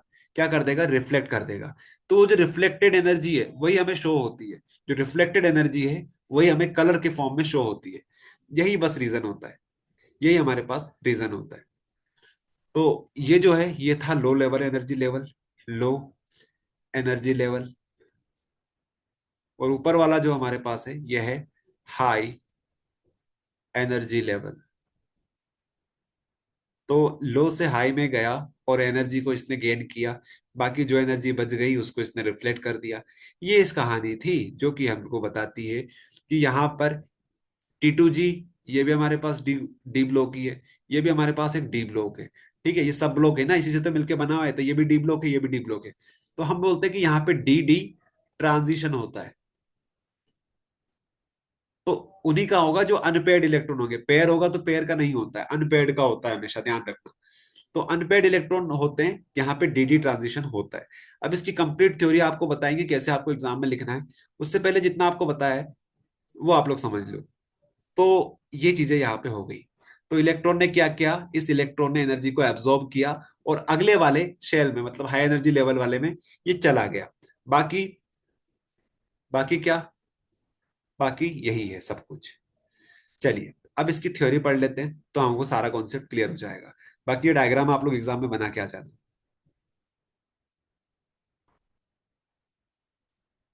यहाँ पे परीक्षा बोर्ड ने बहुत अच्छी थ्योरी दे रखी है, इसको हम लोग पढ़ेंगे। तो क्वेश्चन आता है आपके लिए, ये थर्ड वाला देखो आप लोग। The transition metals generally form coloured compound. तो इसका रीजन थर्ड वाले पॉइंट में दे रखा है। द कलर, पढ़ रहे हो ना आप लोग साथ साथ, यहाँ पे पढ़ना, यहाँ पे, यहाँ पे। The colour of transition metal ion is due to partially filled n-1 d orbital. तो डी ऑर्बिटल पार्शियली फिल्ड होगी, तो यही इसका मेन रीजन होता है। तो the colour of transition metals is due to partially filled d orbital. तो आगे क्या लिखा हुआ है, in transition metal ion which contain unpaired electron, unpaired d electron, transition of electron take place. यहाँ पे क्या होता है, इलेक्ट्रॉन का ट्रांजिशन होता है from one d orbital to another d orbital. तो यहाँ पे डी डी ट्रांजिशन होता है d orbital to d orbital. During this transition it absorb some radiation. यहाँ पे ये ट्रांजिशन के बीच में एनर्जी को एब्जॉर्ब करता है, रेडिएशन को एब्जॉर्ब करता है of visible light and reflect the remaining radiation in the form of coloured and remaining radiation in the form of coloured light. तो कुछ तो ये अब्जॉर्ब कर लेता है, जो विजिबल लाइट है, जो व्हाइट कलर होता है, व्हाइट कलर ही होता है सूरज की रोशनी का। ऐसे तो 7 कलर से मिलकर बना हुआ होता है। तो हमारे पास व्हाइट लाइट आई, व्हाइट लाइट में से उसने एक पर्टिकुलर पर्टिकुलर कलर को क्या किया, अपनी एनर्जी मतलब मोशन करने के लिए, एक डी ऑर्बिटल से दूसरी ऑर्बिटल जाने के लिए उसने यूज कर लिया। बाकी जो बच गया उसको उसने रिफ्लेक्ट बैक कर दिया। तो रिफ्लेक्ट बैक किया तो एक कॉम्प्लीमेंट्री कलर हमारे पास मिलेगा। वो जो बाकी के 6 कलर हो गए, ठीक है, या तो वो 2 ऑब्जर्व करेगा या 3 ऑब्जर्व करेगा, तो जितने बच गए हमारे पास, 6 बच गए, 5 बच गए, 4 बच गए, उनका एक कॉम्प्लीमेंट्री कलर बचे बनेगा, और उसी को वो क्या करेगा, उसी को वो रिफ्लेक्ट करेगा और वही हमें कलर दिखेगा। तो वही चीज यहाँ पे लिखी हुई है, remaining radiation in the form of colour light, thus color of the iron thus color of the iron is complementary to the color absorbed by it। ये यहाँ पे थ्योरी हो गई कंप्लीट। पढ़ लो आप लोग एक बार और फिर से, तो आपको सारी चीजें क्लियर हो जाएगी। The color of transition metal ion is due to partially filled n minus 1 d orbital. In transition metals ion which contain unpaired electron, transition of electron take place from one d orbital to another d orbital. During this transition, it absorbs some radiation of visible light and reflects the remaining light in the form of colored light. Thus the color of the ion is complementary to the color absorbed by it. इस तरीके से d block element हमारा होता है complete. अब हमारे पास बचा हुआ है एफ ब्लॉक। साथ में हमारे पास एक और चीज बची हुई है, जो कि हमारे पास है K2Cr2O7 KMnO4, potassium dichromate, potassium permanganate. ये दोनों हम लोग देखेंगे, उसके बाद कुछ और क्वेश्चंस लगाएंगे इसके ऊपर, ठीक है, जो बेसिक क्वेश्चंस होते हैं वो लगाएंगे, और हमारा चैप्टर हो जाएगा फिनिश। ओके,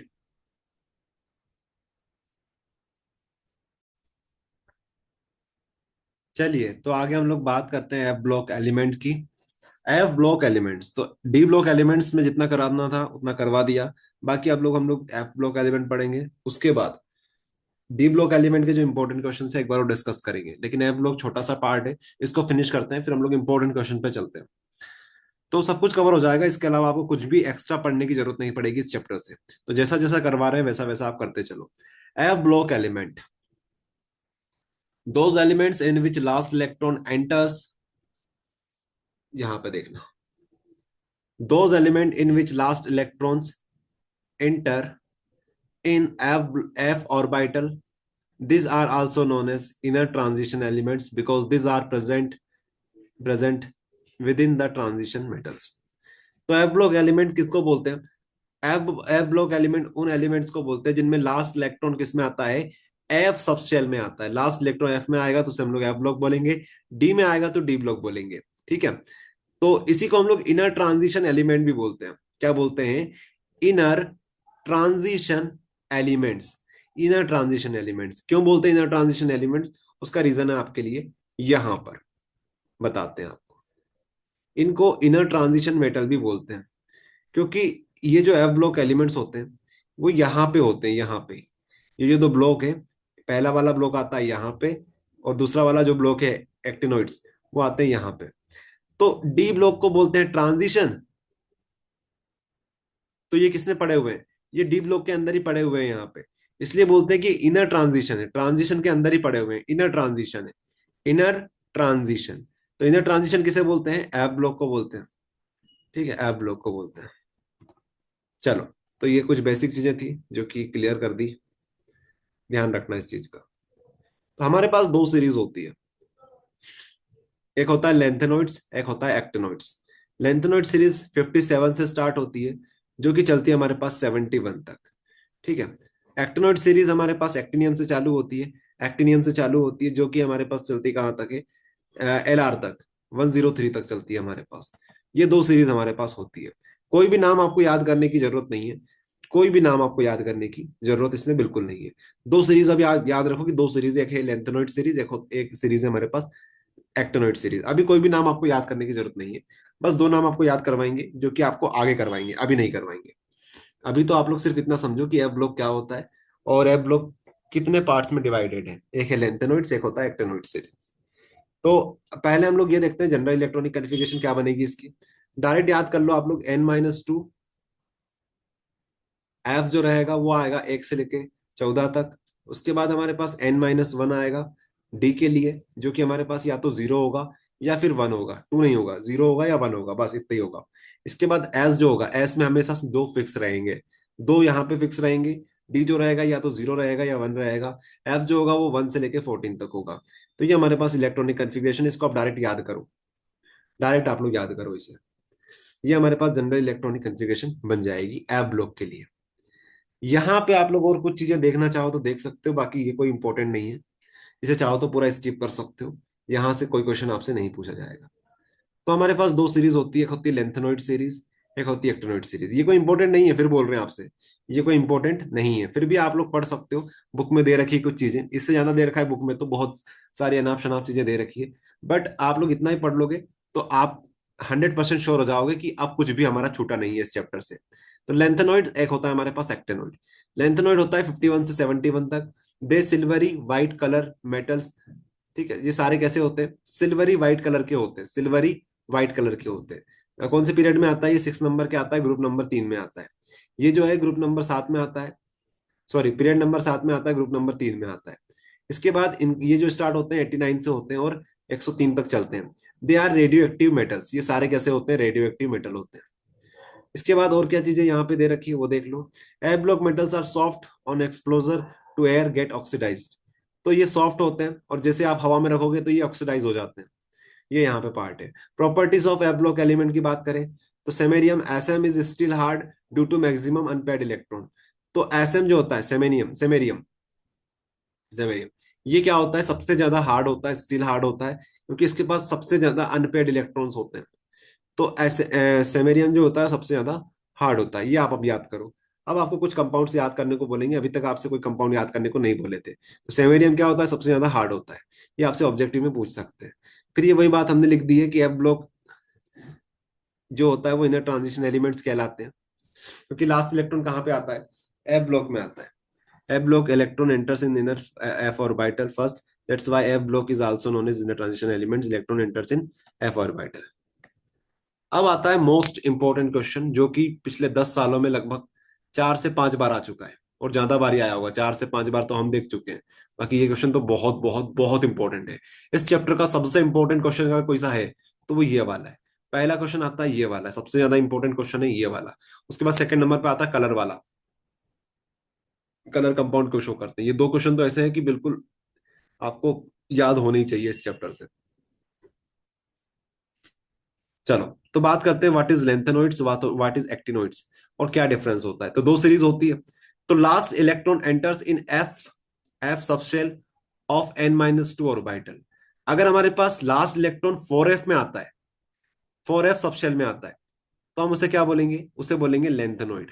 अगर 5f सबशेल में आता है तो उसे क्या बोलेंगे, एक्टिनॉइड बोलेंगे। लास्ट इलेक्ट्रॉन अगर 4f में आता है तो लेंथेनॉइड्स, अगर हमारे पास 5f में आता है तो एक्टिनॉइड बोलेंगे। ठीक है, कौन सी वाली, n-2 ऑर्बिटल। सबशेल कौन सी होनी चाहिए, 5f, यहाँ पे होनी चाहिए 4f सबशेल। तो हमारे पास कुछ पॉइंट्स हैं, 7-8 पॉइंट्स हैं जो कि हम लोग आपको बताएंगे। बाकी आपको एटलीस्ट 4 याद होने चाहिए, 4 कोई से भी। तो पहला वाला बहुत बहुत बहुत इंपॉर्टेंट है, इसको तो आप छोड़ना मत। एग्जाम में आ जाए लेंथेनॉइड और एक्टिनॉइड के बीच में डिफरेंस, तो आपको पहला पॉइंट तो लिख के आना ही आना है। ठीक है, बाकी आप लोग इनमें से चूज कर सकते हो कौन से अगले 3 आपको लिखने हैं, बट एटलीस्ट पहला वाला तो मेंशन करना ही करना है, क्योंकि यही यहाँ से डेफिनेशन भी बन जाती है इनकी। तो ये जो होते हैं लेंथेनॉइड्स, ये कहाँ से चालू होते हैं, this this elements come after lanthanum. तो लेंथेनियम से चालू होते हैं ये, तो इसलिए हम इसे क्या बोलते हैं, लेंथेनॉइड्स। ये जो होते हैं ये एक्टिनियम से चालू होते हैं। कहाँ से चालू होते हैं, एक्टिनियम से चालू होते हैं, इसलिए इन्हें बोलते हैं एक्टिनॉइड्स। ओके, तो लेंथेनियम लेंथेनियम से चालू होते हैं इसलिए लेंथेनॉइड्स, एक्टिनियम से चालू होते हैं मतलब एक्टिनॉइड्स। ये यहाँ पे बात लिखी हुई है। तो सेकंड पॉइंट हमारा बन जाएगा कि लेंथेनियम से चालू होते हैं इसलिए इनको लेंथेनॉइड्स नाम दे दिया गया है, एक्टिनियम से चालू होते हैं इसलिए इनको एक्टिनॉइड्स नाम दिया गया है। इनकी जो ऑक्सीडेशन स्टेट होती है वो होती है +3। इनकी कॉमन ऑक्सीडेशन +3 होती है, इनकी भी +3 होती है। तो डिफरेंस कहाँ पे आया, डिफरेंस आया यहाँ पे। इनकी अदर ऑक्सीडेशन स्टेट होती है +2 और +4, ये भी शो कर सकते हैं, +2 भी कर सकते हैं, +4 भी कर सकते हैं। ये जो है ये +4, +5, +6 और +7 भी शो कर सकते हैं। +4, +5, +6, +7 भी ये शो कर सकते हैं। ठीक है, इसलिए उनका ऑक्सीडेशन स्टेट भी आप बता सकते हैं। आगे देखिए, एटॉमिक और ionic radii decrease gradually, this is called lanthanoid contraction. अब देखो एक बात है, ये वाला जो पॉइंट है यहां से एक इंपॉर्टेंट क्वेश्चन निकलता है, एक आईएमपी क्वेश्चन यहां से बनता है जो कि 4 नंबर के लिए इंपॉर्टेंट है। वो है लेंथेनॉइड कॉन्ट्रैक्शन और एक्टिनॉइड कॉन्ट्रैक्शन। तो बात यह है कि जो हमारा साइज है लेंथेनॉइड सीरीज का, वो धीरे धीरे करके छोटा होता जाता है। इस तरीके से एक डायग्राम हमारे पास है, वो दिखा देते हैं, तो ये पॉइंट अपना क्लियर हो जाएगा। ये देखो, तो लेंथेनॉइड कॉन्ट्रैक्शन यहाँ पे इस तरीके से होता है कि जो हमारे पास साइज है लेंथेनॉइड सीरीज का, वो क्या होता जाता है, डिक्रीज होता जाता है। क्या होता जाता है, डिक्रीज होता जाता है। ये डिक्रीज क्यों होता है, इसका रीजन है लेंथेनॉइड कॉन्ट्रैक्शन। लेंथेनॉइड कॉन्ट्रैक्शन, अब लेंथेनॉइड कॉन्ट्रैक्शन क्या होता है ये समझेंगे, बट अभी आप डिफरेंस में ये लिख देना कि जो साइज छोटा होता जाता है ग्रेजुअली, उसका रीजन है लेंथेनॉइड कॉन्ट्रैक्शन। क्या है इसका रीजन, लेंथेनॉइड कॉन्ट्रैक्शन है। ठीक है, लेंथेनॉइड कॉन्ट्रैक्शन है। बाकी यहाँ पे इधर एक्टोनॉइड में क्या रीजन हो जाएगा इसका, एक्टोनॉइड कॉन्ट्रैक्शन हो जाएगा कि एटॉमिक और ionic radii also decrease gradually and steadily, and this is called actinoid contraction. Actinoid contraction का मतलब यहाँ पे बताएंगे आपको, लेंथेनॉइड कॉन्ट्रैक्शन का मतलब भी बताएंगे। तो पहले आप लोग ये समझ लो कि साइज छोटा क्यों होता है, तो इसमें बोलना लेंथेनॉइड कॉन्ट्रैक्शन की वजह से। यहाँ पे साइज क्यों छोटा होता है, तो बोलना एक्टोनॉइड कॉन्ट्रैक्शन की वजह से। चलो, उसके बाद देखो आगे, lanthanoids have small tendency to form complex. अब यहाँ पे और यहाँ पे ये दोनों कॉम्प्लेक्स कंपाउंड बना सकते हैं, कॉम्प्लेक्स कंपाउंड ये दोनों बना सकते हैं। लेकिन इसकी जो टेंडेंसी है, इसकी लो टेंडेंसी है, स्मॉल टेंडेंसी है, इसकी हाई टेंडेंसी है कि ये ज्यादा मात्रा में कॉम्प्लेक्स कंपाउंड बना सकता है। ठीक है, इसकी ज्यादा टेंडेंसी है। तो ये हमारा पांचवा पॉइंट हो गया। छठा पॉइंट हमारे पास है कि ये सारे कैसे होते हैं, non radio active. It is not radio active, not radio active, radio active. तो ये रेडियो एक्टिव नहीं होते हैं। बस एक ही हमारे पास होता है जो रेडियो एक्टिव होता है, जो है प्रोमेथम। प्रोमेथम, प्रोमेथम रेडियो एक्टिव होता है, बाकी कोई सा भी रेडियो एक्टिव नहीं होता है। इधर अगर बात करें तो ये तो सबके सब दैत्य हैं, दानव है, ये सबके सब रेडियो एक्टिव है भैया, ये सब के सब रेडियो एक्टिव है। यहाँ पे सिर्फ प्रोमेथम है जो रेडियो एक्टिव है, बाकी कोई नहीं है। यहाँ पे सबके सब रेडियो एक्टिव है। लास्ट वाला है कि यहाँ पे जो शील्डिंग इफेक्ट होता है वो लेस पुअर होता है, यहाँ पे मोर पुअर होता है। यहाँ पे मतलब शील्डिंग इफेक्ट होता है दोनों जगह पर। शील्डिंग इफेक्ट क्या होता है, ये इसी से जुड़ा हुआ है, लेंथेनॉइड कॉन्ट्रैक्शन। तो ये अगला टॉपिक हम लोग लेंथेनॉइड कॉन्ट्रैक्शन पढ़ेंगे, वहां पे ये टॉपिक समझ में आ जाएगा, ये वाला और ये वाला। तो दोनों के पास शील्डिंग इफेक्ट होता है। इसका थोड़ा कम पुअर होता है, इसका तो बहुत ज्यादा पुअर होता है, बहुत पुअर शील्डिंग इफेक्ट होता है। ओके, तो ये पॉइंट है। आपको हमने 7 पॉइंट करवाए, लेकिन आपको कोई से 4 करने हैं, आपको कोई 4 करने हैं। चलो, तो अब हम लोग पढ़ेंगे डायरेक्ट लेंथेनॉइड कॉन्ट्रैक्शन, उसके बाद फिर से यहाँ पे आएंगे। हमारे पास एक बहुत इंपॉर्टेंट क्वेश्चन बनता है, आप देख सकते हो क्वेश्चन इस तरीके से आपसे पूछा जाता है, what is lanthanoid contraction, what are the consequences of lanthanoid contraction. ये आपसे क्वेश्चन पूछा जाता है। ठीक है, what is lanthanoid contraction, what is lanthanoid contraction, what are the consequences of lanthanoid contraction. ये क्वेश्चन को हम लोग देखेंगे।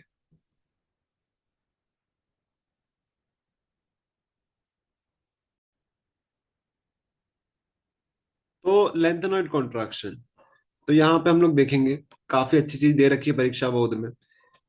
Interesting feature of atomic size of lanthanoids is that on moving down the group, steady decrease in atomic size is observed. तो जैसे जैसे हम लोग लेफ्ट से राइट मूव करते हैं, या फिर आप इसी को बोल सकते हो मूविंग डाउन द ग्रुप, जब जैसे जैसे हम लोग टॉप से बॉटम जाते हैं, तो जो एटम का साइज है वो डिक्रीज होता जाता है कि एक का बड़ा साइज, उससे छोटा, फिर उससे छोटा, फिर उससे छोटा, फिर उससे छोटा। इस तरीके से साइज में क्या आता जा रहा है, डिक्रीमेंट आता जा रहा है। क्या आ रहा जा रहा है, साइज में डिक्रीमेंट आता जा रहा है। ये किस लिए हो रहा है, क्योंकि जो एफ ऑर्बिटल होती है, एफ ऑर्बिटल जो होता है, उसका जो शेप होता है, the shape of F orbital in such a way that it's shielding effect is minimum. तो एफ ऑर्बिटल का शेप ही कुछ इस टाइप से होता है यार, कि उसका जो शील्डिंग इफेक्ट है वो कैसा होता है, मिनिमम होता है। therefore on adding an extra electron in f subshell only attractive force is increase। यहां तक आप लोग लिखेंगे, इतना काफी है, बाकी की चीजें आप स्किप कर सकते हो। यही बात यहां पे बताई जा रही है कि एफ सबशेल जो होती है, एफ सबशेल जो होती है उसका साइज शेप इस तरीके से होता है, एफ ऑर्बिटल का, कि यहाँ पे मिनिमम शील्डिंग इफेक्ट होता है। और जैसे जैसे आप इलेक्ट्रॉन अब ऐड करते जाओगे, तो यहाँ पर सिर्फ और सिर्फ अट्रैक्टिव फोर्स लगेगी, इस वजह से साइज छोटा होता जाएगा। अब आपको एक कॉन्सेप्ट बताते हैं जिसमें आपको सारी चीजें क्लियर हो जाएगी जितनी हमने बताई है। यहाँ पे देखना आप लोग, एक काम करते हैं, ब्लैक स्क्रीन ओपन करते हैं, वहां पे समझाते हैं ये शील्डिंग इफेक्ट क्या चीज है।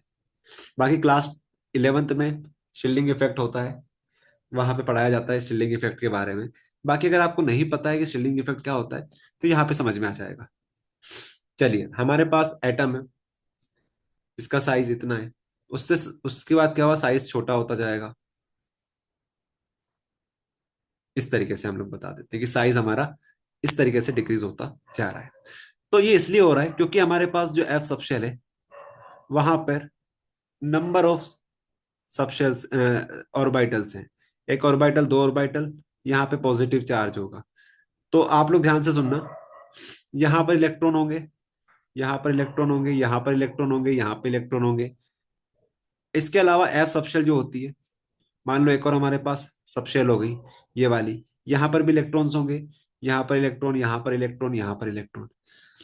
यहाँ पर पॉजिटिव चार्ज भी उतना ही होगा जितना नेगेटिव चार्ज होगा। तो होगा क्या, यहाँ पर इलेक्ट्रॉन होगा, तो ये जो इलेक्ट्रॉन है इन दोनों के बीच में क्या लगेगा, फोर्स ऑफ रिपल्शन लगेगा। इनके बीच में क्या लगेगा, फोर्स ऑफ रिपल्शन लगेगा। इनके बीच में क्या लगेगा, फोर्स ऑफ रिपल्शन लगेगा। लेकिन ये जो अंदर की जो शेल है वो प्रोटेक्ट नहीं कर पा रही है पॉजिटिव चार्ज को, इसलिए जो इलेक्ट्रॉन है नेगेटिव वाला, ये क्या करेगा, इससे अट्रैक्ट होगा, पॉजिटिव से ये क्या होगा, अट्रैक्ट होगा। तो फोर्स ऑफ अट्रैक्शन भी यहाँ पे लगता है। तो फोर्स ऑफ रिपल्शन कम लगता है और फोर्स ऑफ अट्रैक्शन ज्यादा लगता है। इसीलिए हम बोलते हैं कि यहाँ पर ये जो अंदर की शेल है ये वाली, जो कि क्या कर रही है, शील्ड कर रही है, क्या कर रही है, कवच की तरह काम कर रही है, शील्ड की तरह काम कर रही है। तो ये शील्ड जो है ये कमजोर है। कैसी है, कमजोर है, कमजोर शील्ड है। अगर ये शील्ड कमजोर नहीं होती तो ये अट्रैक्टिव फोर्स नहीं लगने देती। लेकिन यहाँ पे क्या हो रहा है, अट्रैक्टिव फोर्स लग रहा है। अट्रैक्टिव फोर्स लग रहा है, इसका मतलब है कि ये काम नहीं कर रही सही ढंग से। इलेक्ट्रॉन जो है ये इससे अट्रैक्ट नहीं हो रहे, सॉरी रिपल नहीं हो रहे। इलेक्ट्रॉन इलेक्ट्रॉन के बीच में रिपल्शन फोर्स नहीं लग रहा है, अट्रैक्शन फोर्स लग रहा है। इसलिए हम बोल रहे हैं कि यहाँ पे फोर्स ऑफ अट्रैक्शन हैवी रहेगा फोर्स ऑफ रिपल्शन से। इसीलिए हम बोल रहे हैं कि यहाँ पे शील्डिंग इफेक्ट कैसा होगा, पुअर शील्डिंग इफेक्ट होगा। ये बात हो गई। तो पुअर शील्डिंग इफेक्ट समझ में आया कैसे हुआ। तो अब जैसे जैसे आप इलेक्ट्रॉन ऐड करोगे वैसे वैसे यहाँ पे क्या होगा, अट्रैक्शन फोर्स लगेगा। एक और इलेक्ट्रॉन ऐड किया तो फिर से यहाँ पे अट्रैक्शन फोर्स लगेगा। तो हम लोग जानते हैं जैसे जैसे हम लोग आगे बढ़ते जाते हैं तो हमारे इलेक्ट्रॉन की संख्या क्या होती जाती है, बढ़ती जाती है। तो जितने ज्यादा इलेक्ट्रॉन ऐड करोगे तो वहां पर फोर्स ऑफ अट्रैक्शन लगेगा। तो फोर्स ऑफ अट्रैक्शन की वजह से हमारा जो एटम होगा वो सिकुड़ता जाएगा। कैसा होता जाएगा, सिकुड़ता जाएगा, कॉन्ट्रास्ट होता जाएगा, कॉन्ट्रास्ट। तो कॉन्ट्रास्ट होने की वजह से वो छोटा होता जाएगा, फोर्स ऑफ अट्रैक्शन लगेगा, अट्रैक्ट इससे हुआ, अट्रैक्ट इससे हुआ, एक टाइम के बाद ये पूरा इसी तरीके से अट्रैक्ट हो जाएगा। तो यहाँ पे साइज छोटा इसलिए होता है क्योंकि यहाँ पे फोर्स ऑफ अट्रैक्शन लगता है। इसलिए लगता है क्योंकि यहाँ पे जो शील्डिंग इफेक्ट होता है ये पुअर होता है। बस ये बात बताई जाती है, इसी को बोलते हैं lanthanoid contraction. Okay, lanthanoid contraction इसी को बोलते हैं। ऐसे ही होता है एक्टिनॉइड कॉन्ट्रैक्शन, जो कि एक्टिनॉइड्स के बीच में लगता है। ये देख लीजिए आप, ये हो गया लेंथेनॉइड कॉन्ट्रैक्शन। पढ़ लीजिए, यहाँ पर कंप्लीट थ्योरी लिखी हुई है। इसके अलावा यहाँ पर परीक्षा बोर्ड में देखना है तो परीक्षा बोर्ड में देख लो, यहाँ पे लिखा हुआ है कंप्लीट रीजन। ये आपको जो बताया इस तरीके से लिख सकते हो। बाकी अब इसकी वजह से क्या क्या परिणाम निकलेंगे वो आप लोग देखिए कॉन्सिक्वेंसेज में, कि इसकी वजह से क्या क्या आउटकम्स हमारे पास आएंगे। उससे पहले रीजन आपको एक बार और समझा देते हैं।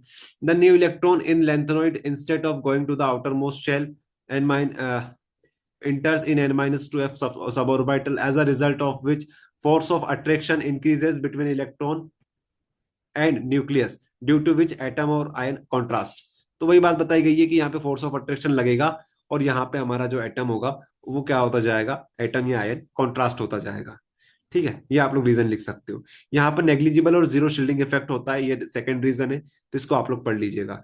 ठीक है, एफ ऑर्बिटल का शेप ही कुछ इस तरीके से होता है कि यहाँ पर हमारे पास नेग्लिजिबल या जीरो शील्डिंग इफेक्ट होता है। मतलब शील्ड नहीं कर पाएगी तो क्या होगा, फोर्स ऑफ अट्रैक्शन लगेगा। ठीक है, इसके बाद यहाँ पे कॉन्सिक्वेंसेस। तो due to very small size of lanthanoids it is difficult to separate. अब भैया अगर यहाँ पे साइज छोटा होता जाएगा तो सबका साइज कैसा होता है, छोटा ही होता है, और छोटा होता जाएगा तो इनको सेपरेट करना बहुत ज्यादा मुश्किल हो जाएगा। मतलब जो हमारे पास एलिमेंट्स है उनको पहचानना मुश्किल हो जाएगा कि ये एलिमेंट कौन सा है, ये कौन सा है। इसलिए हम बोल रहे हैं कि इसका कॉन्सिक्वेंसेज ये बनता है, इसका नतीजा ये बनता है, इसका रिजल्ट ये बनता है लेंथेनॉइड कॉन्ट्रैक्शन का, कि यहाँ पर हमारे पास मुश्किलें बढ़ जाती है। यहाँ पर हमारे पास मुश्किलें ये बढ़ जाती है कि अब सबका साइज क्या हो जाएगा, सिमिलर हो जाएगा, क्योंकि छोटा है उसके बाद और आपने छोटा कर दिया लेंथेनॉइड कॉन्ट्रैक्शन की वजह से। तो इसलिए यहाँ पर इनको सेपरेट करना मुश्किल होगा। दूसरा जो है lanthanoid contraction, size of M3+ ion also decrease and there is increase in covalent character in MOH, hence basic character increases. तो अब साइज छोटा होता जा रहा है, साइज छोटा होता जा रहा है, इस वजह से यहाँ पे कोवेलेंट कैरेक्टर इंक्रीज हो जाएगा, और कोवेलेंट कैरेक्टर इंक्रीज होना मतलब बेसिक कैरेक्टर यहाँ पे डिक्रीज हो जाएगा। ठीक है, ये बात यहाँ पे बताई जा रही है। तो जो आपको अच्छा रीजन लगे वो याद कर लो, इन दोनों में से एक को याद कर लो, इन दोनों में से कोई एक रीजन याद कर लो और ये थ्योरी लिख देना बस, इतने में आपका काम हो जाएगा। ओके, चलिए, तो इस तरीके से हमारे पास लेंथेनॉइड कॉन्ट्रैक्शन हुआ फिनिश। अब कुछ क्वेश्चन देखते हैं हम लोग, कुछ इंपॉर्टेंट क्वेश्चंस देखते हैं जो कि अपने अपने अभी तक पढ़ा है उसके बेसिस पे क्वेश्चन बने हुए हैं यहाँ पे। चलो देखते हैं। पहला जो हमारे पास क्वेश्चन आता है, इस तरीके से घुमा के पूछते हैं, कलर कंपाउंड के रिलेटेड ये, कि जो TiO2 है, TiO2 ये जो है ये व्हाइट कलर का होता है, जबकि TiCl3 होता है ये वॉयलेट कलर का होता है। तो ऐसा क्यों होता है? तो देखो, व्हाइट कलर मतलब कोई कलर शो नहीं कर रहा है ये, और TiCl3 जो है वो कलर शो कर रहा है। तो कलर वाला क्वेश्चन आ गया, ये कलर शो कर रहा है मतलब यहाँ पे कहीं ना कहीं पर अनपेयर्ड इलेक्ट्रॉन होंगे, अनपेयर्ड अनपेयर्ड इलेक्ट्रॉन होंगे यहाँ पे। ठीक है, तो इसका पूरा रीजन हमने यहाँ पे इस तरीके से लिख रखा है, बता रखा है। देखो, TiO2, TiO2, जरा हम लोग टीआई की बात करते हैं।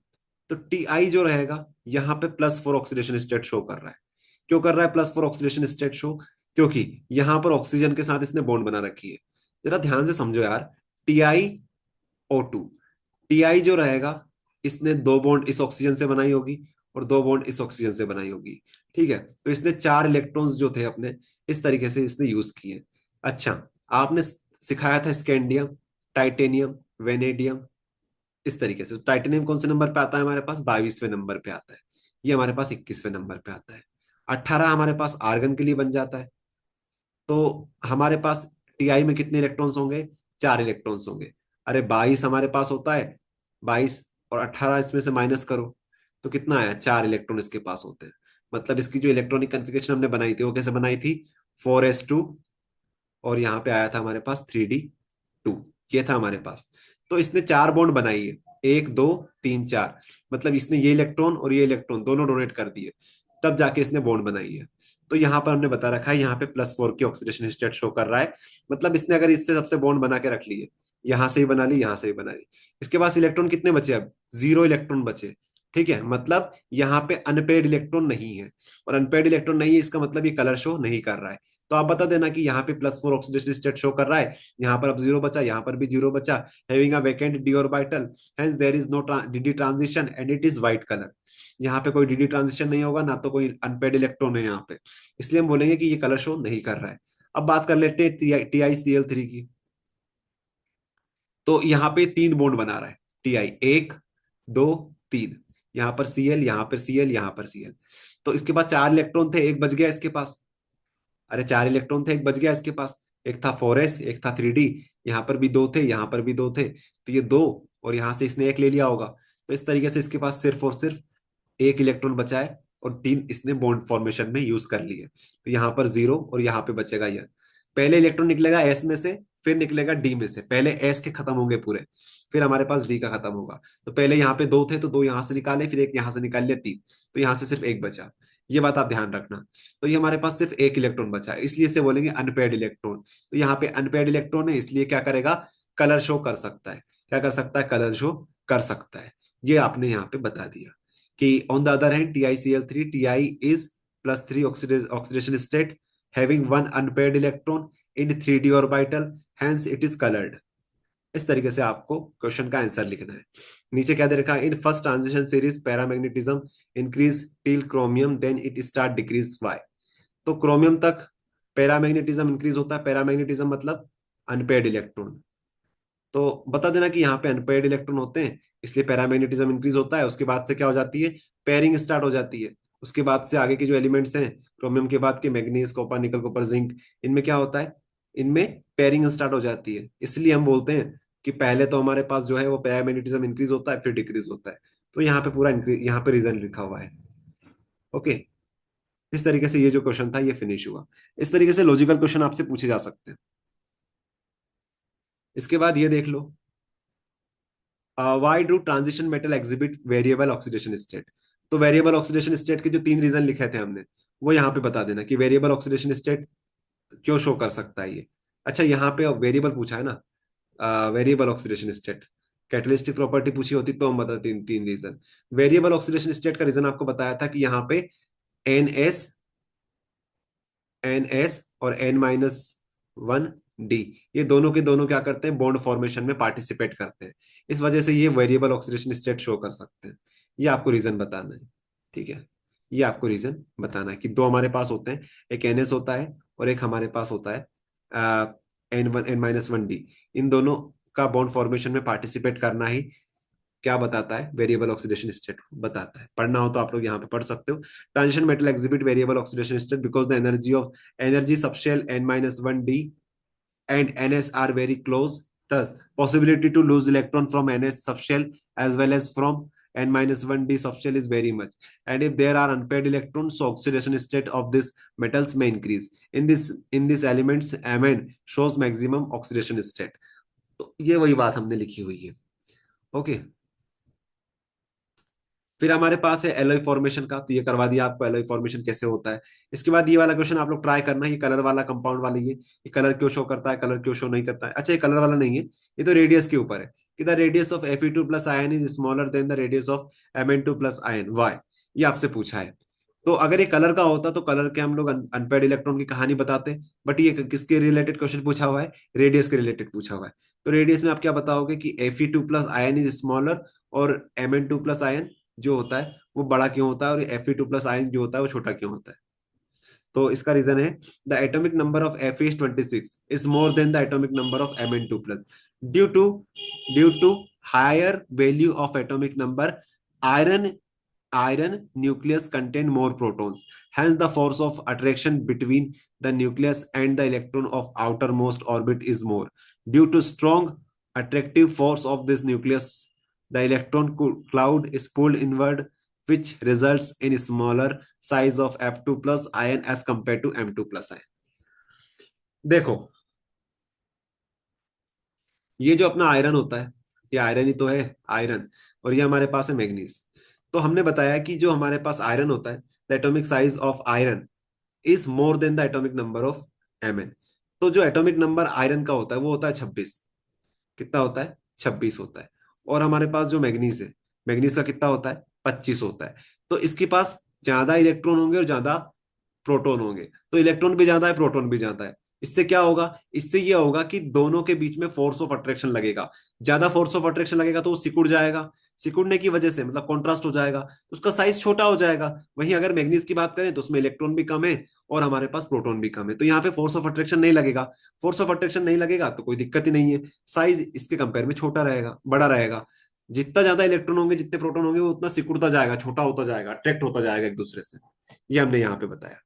चलो, ये इंपॉर्टेंट क्वेश्चंस थे जो कि हमने आपको बता दिए। अब हमारे पास एक क्वेश्चन बचा हुआ है, एक नहीं 2 क्वेश्चन हमारे पास बचे हुए हैं, जो कि एक है हमारे पास K2Cr2O7 से रिलेटेड, पोटेशियम डाइक्रोमेट से रिलेटेड हमारे पास एक क्वेश्चन बचा हुआ है, और एक हमारे पास रिलेटेड बचा हुआ है पोटेशियम परमैंगनेट, KMnO4। चलो एक एक करके बात करते हैं। ये 2 डेरिवेशन है, डेरिवेशन नहीं बोलना चाहिए हमें, 2 इक्वेशंस रहेगी हमारे पास, एक पोटेशियम डाइक्रोमेट के लिए रहेगी, एक हमारे लिए पोटेशियम परमैंगनेट के लिए रहेगी। दोनों इंपॉर्टेंट है, आ जाती है, थोड़ी सी डिफिकल्ट भी है। अगर आप लोग ये कर लेते हो तो आपका चैप्टर पूरा फिनिश हो जाएगा, बस ये बचा हुआ है, इसके अलावा सब कुछ फिनिश हो चुका है। अगर आप इन्हें स्किप करना चाहे तो स्किप भी कर सकते हो, लेकिन अगर इनको इन दोनों को आप स्किप करते हो तो बाकी का जो पोर्शन है चैप्टर का वो आपका बिल्कुल कंठस्थ होना चाहिए।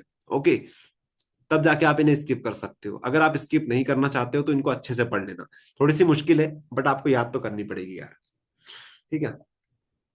ओके, तो देखना आप लोग सभी यहाँ पे करवाएंगे। ये मुश्किल है, रिएक्शंस मुश्किल है, आपको कम से कम 7 से 8 बार इनको लिख लिख कर देखना पड़ेगा, तब जाके आपको याद होगी ये रिएक्शन।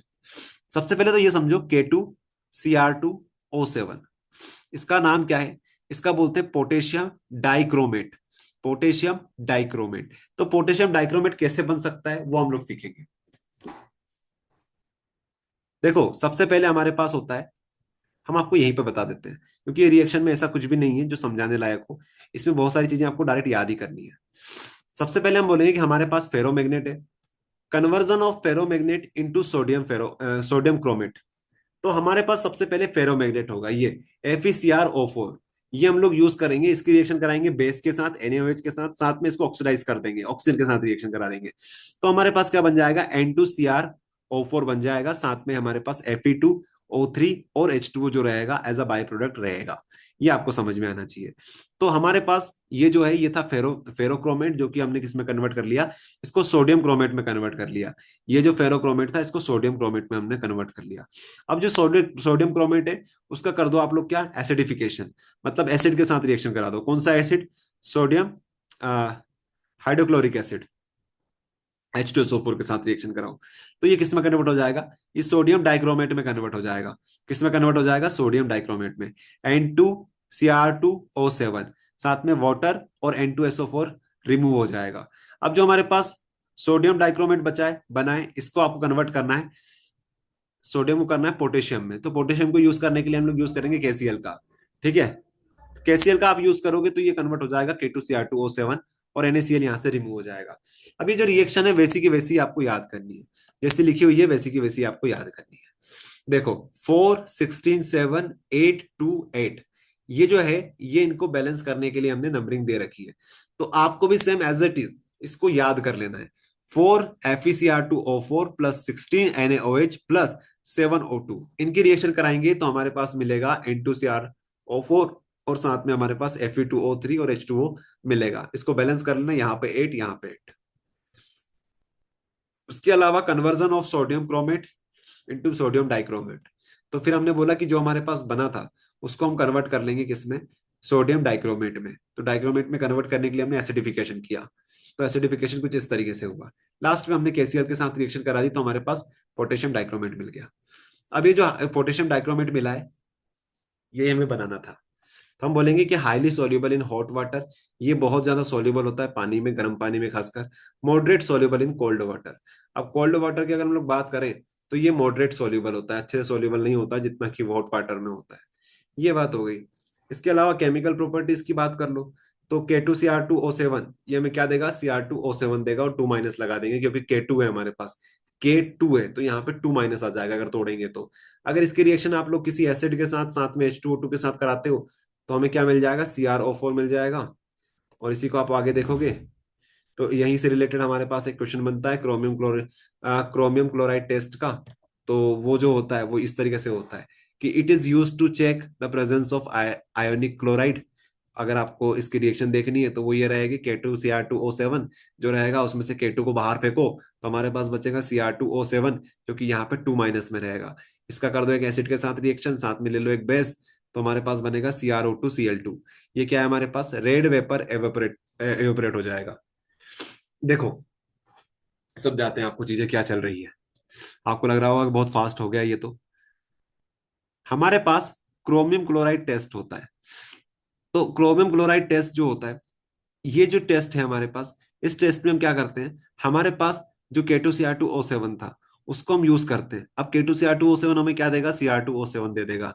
इसके हम लोग रिएक्शन कराएंगे किसी एसिड के साथ, साथ में हम लोग यूज करवाएंगे एक बेस, बेस नहीं बोलना चाहिए सॉल्ट बोलना चाहिए, सॉल्ट के साथ रिएक्शन कराएंगे। तो हमारे पास क्या बनेगा, CrO2Cl2 बनेगा, क्रोमियम क्लोराइड बनेगा। क्या बनेगा, क्रोमियम क्लोराइड बनेगा। ये जो क्रोमियम क्लोराइड होता है ये कैसा होता है, रेड कलर का होता है जो कि वेपर फॉर्मेट में होता है। तो रेड वेपर एवेपोरेट यहां से होगी, कैसी होगी, रेड कलर की वेपर्स इस तरीके से उड़ेगी ऊपर, इवेपोरेट हो जाएगी। तो यही हमारे पास एक टेस्ट होता है जो कि ज्यादा इंपॉर्टेंट नहीं है, लेकिन ऑब्जेक्टिव के पॉइंट ऑफ व्यू से आप इस तरीके से याद कर सकते हो कि क्रोमियम क्लोराइड क्या होता है। क्रोमियम क्लोराइड का फॉर्मूला होता है CrO2Cl2। हमारे लिए इंपॉर्टेंट जो चीज थी वो हमने पहले ही फिनिश कर ली है, जो कि ये थी कि आप कैसे करके प्रिपेयर कर सकते हो पोटेशियम डाइक्रोमेट। ठीक है, बाकी की जो चीजें हैं ये तो सिर्फ ऑब्जेक्टिव के लिए है, कि ऑब्जेक्टिव में अगर आ जाए तो आप कैसे समझ सकते हो, देख सकते हो। इसी के अलावा ऑक्सीडाइजिंग प्रॉपर्टीज भी होती है इनकी, ऑक्सीडाइजिंग प्रॉपर्टीज भी होती है, ये भी आप चाहो तो कर लो। अब एक आखिरी सेक्शन बचा है हमारे पास, तो ये भी देख ही लो आप लोग। ऑक्सीडाइजिंग प्रॉपर्टीज में पहली प्रॉपर्टी आती है हमारे पास इस तरीके से कि अगर K2Cr2O7 की रिएक्शन हम लोग एसिड के साथ कराते हैं तो हमारे पास K2SO4 मिलता है, साथ में Cr2SO4 होल थ्राइस मिलता है, पानी यहाँ से रिमूव होता है और तीन मॉलिक्यूल्स मिलते हैं नेसेंट ऑक्सीजन के। तो हमारे पास यहाँ पे नेसेंट ऑक्सीजन मिल जाती है। कब मिलती है? जब K2Cr2O7 की रिएक्शन कराते हैं एसिड के साथ। तो ये पढ़ लेना आप लोग, ये भी काम की चीजें हैं। बाकी यहाँ से भी क्वेश्चन आता है एग्जाम में क्वेश्चन ऐसा आएगा, आपसे पूछेंगे कि आप तो प्रिपरेशन मेथड बता दो और कुछ एक या दो ऑक्सीडाइजिंग प्रॉपर्टीज बता दो K2Cr2O7 की। तो आपको इस तरीके से बतानी रहेगी। अब ये जो रिएक्शन है इसमें समझाने लायक कुछ भी नहीं है, डायरेक्ट याद करना है। तो प्रैक्टिस से आपको याद हो जाएगा। ठीक है, आयनिक रिएक्शन देखना है तो आयनिक में इस तरीके से काम करेगी। अगर आप इसी के साथ रिएक्शन करा देते हो, किसकी? अगर आप पोटेशियम डाइक्रोमेट की रिएक्शन कराते हो H2SO4 के साथ, जो अभी हमने देखा था, तो वहां पे तीन मॉलिक्यूल्स निकले थे ऑक्सीजन के। और अगर आप इसी को कंपेयर कर लेते हो किसके साथ? ये आयनिक इक्वेशन के साथ, तो हमारे पास एक ओवरऑल इक्वेशन बन जाती है। एक काम करो, इतना मत पचो, एक आपको शॉर्टकट बता देते हैं। इतना करने की जरूरत नहीं है। सबसे पहले तो आप क्या करना, इसको अच्छे से रट लेना, इसको अच्छे से रट लो कि पोटेशियम डाइक्रोमेट कैसे बनता है, ये कर लो। उसके बाद ऑक्सीडाइजिंग प्रॉपर्टी में जो पहली वाली प्रॉपर्टी है एसिड के साथ, इसको अच्छे से कर लो। बाकी ये जो चीजें हैं इसको भी आप स्किप करो, इसको आप स्किप कर दो। बस इतना सा कर लो, जितना आपको बोल रहे हो उतना करो, बाकी मत करो कुछ भी। सबसे पहले तो इसको अच्छे से कर लो कंप्लीट कि कैसे आपने K2Cr2O7 बनाया। उसके बाद ये याद कर लो, बस ऑक्सीडाइजिंग प्रॉपर्टी में आप सिर्फ ये वाली याद कर लो कि मॉलिक्यूलर इक्वेशन इसकी क्या बनेगी, ये आप याद कर लो। इतना कर लिया, इतना काफी है। बाकी ये जो चीजें हैं अभी इनको आप स्किप करो। आ जाओ पोटेशियम परमैंगनेट के ऊपर। पोटेशियम परमैंगनेट में भी यही करना है। सबसे पहले तो आपको पोटेशियम परमैंगनेट बनाना है कि पोटेशियम परमैंगनेट बनेगा कैसे। तो पोटेशियम परमैंगनेट कैसे बनेगा? तो KMnO4 is obtained from pyrolusite. Pyrolusite क्या होता है हमारे पास? MnO2। तो MnO2 की रिएक्शन अगर आप कराते हो किसके साथ? एक बेस के साथ, साथ में ऑक्सीजन के साथ, तो हमारे पास बनता है K2MnO4। K2MnO4। तो हम बोल रहे हैं कि पायरोल्यूसाइट है हमारे पास MnO4, इससे हमने किस में कन्वर्शन कर लिया? पोटेशियम मैग्नेट में कर लिया। हमें बनाना क्या है? पोटेशियम पर मैग्नेट बनाना है। लेकिन हमने क्या बनाया अभी तक? पोटेशियम मैग्नेट बनाया है। तो पोटेशियम मैग्नेट जो है, पोटेशियम मैग्नेट, इसको आप कन्वर्ट कर सकते हो पोटेशियम परमैंगनेट में। कैसे कन्वर्ट कर सकते हो? तो यहां पर देखो, नेक्स्ट स्टेप बताएगी कि पोटेशियम मैग्नेट को आप कैसे पोटेशियम परमैंगनेट में करते हो। तो अगर आप क्लोरीनेशन कर देते हो, इसका क्लोरीन गैस के साथ रिएक्शन कर देते हो, तो ये कन्वर्ट हो जाएगा पोटेशियम डाइक्रोमेट में, पोटेशियम परमैंगनेट में, वेरी सॉरी, पोटेशियम परमैंगनेट में कन्वर्ट हो जाएगा। KMnO4 ये हमारे पास होता है परमैंगनेट। तो बस ये दो स्टेप में हमारा काम हो जाएगा, बस इतना ही करना है। इसमें सिर्फ इतना करना है। इसके अलावा स्ट्रक्चर है, इनको बस देख लो, बाकी करने की जरूरत नहीं है। कि MnO4 जो होता है ये ऐसा होता है, मैग्नेट ऐसा होता है, और परमैंगनेट इस तरीके से होता है। इनका स्ट्रक्चर बस आप देख लो। ठीक है, इसके अलावा और क्या है? इसकी ऑक्सीडाइजिंग प्रॉपर्टी अगर आपको देखनी तो ऑक्सीडाइजिंग प्रॉपर्टी देख लो।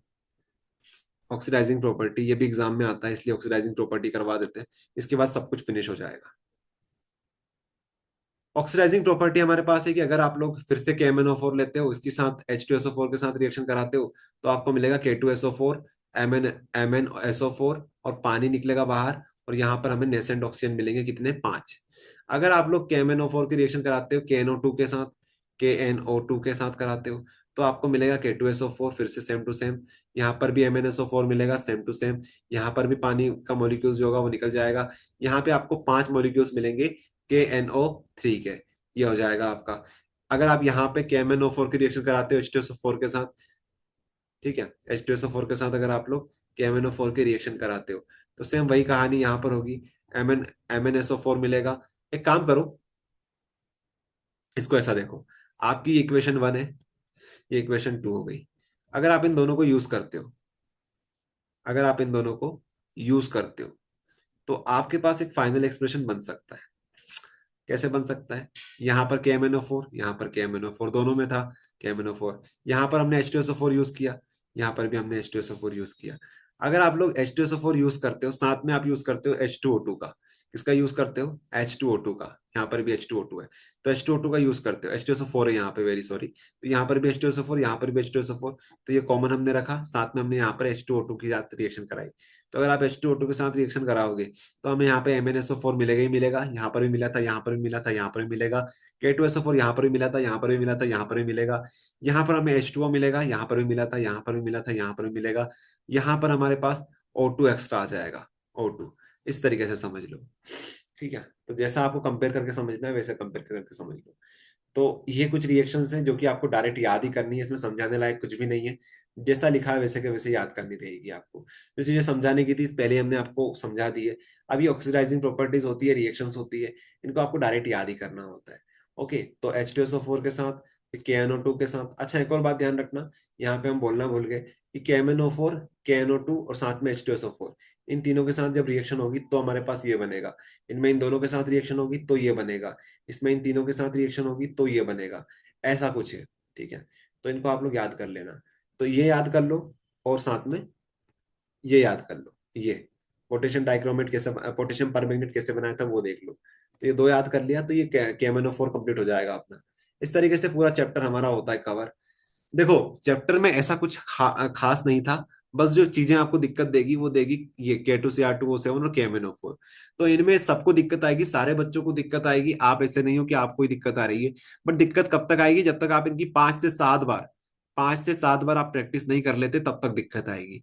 तो इनको बिल्कुल लिख लिख कर देखो, याद करके देखो, हो जाएगा, ऐसा मुश्किल नहीं है।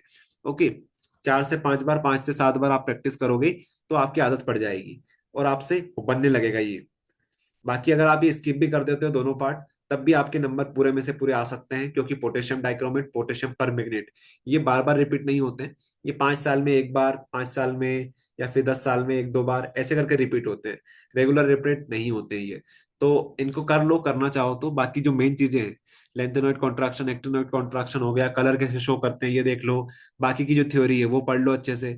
वो वाला सेक्शन कवर कर लिया, अच्छे से कर लिया, इनको छोड़ भी दोगे तब भी आपका काम हो जाएगा। बट ऐसे स्टूडेंट जो 100% की तैयारी कर रहे हैं, 95 की तैयारी कर रहे हैं, उनको हम बोलेंगे कि सब कुछ करो। चैप्टर में ऐसा कुछ नहीं है कि आप कुछ छोड़ सकते हो, इनको भी कर सकते हो। ओके, चलिए, तो इस तरीके से हमारा जो वीडियो था उसको हम एंड करते हैं।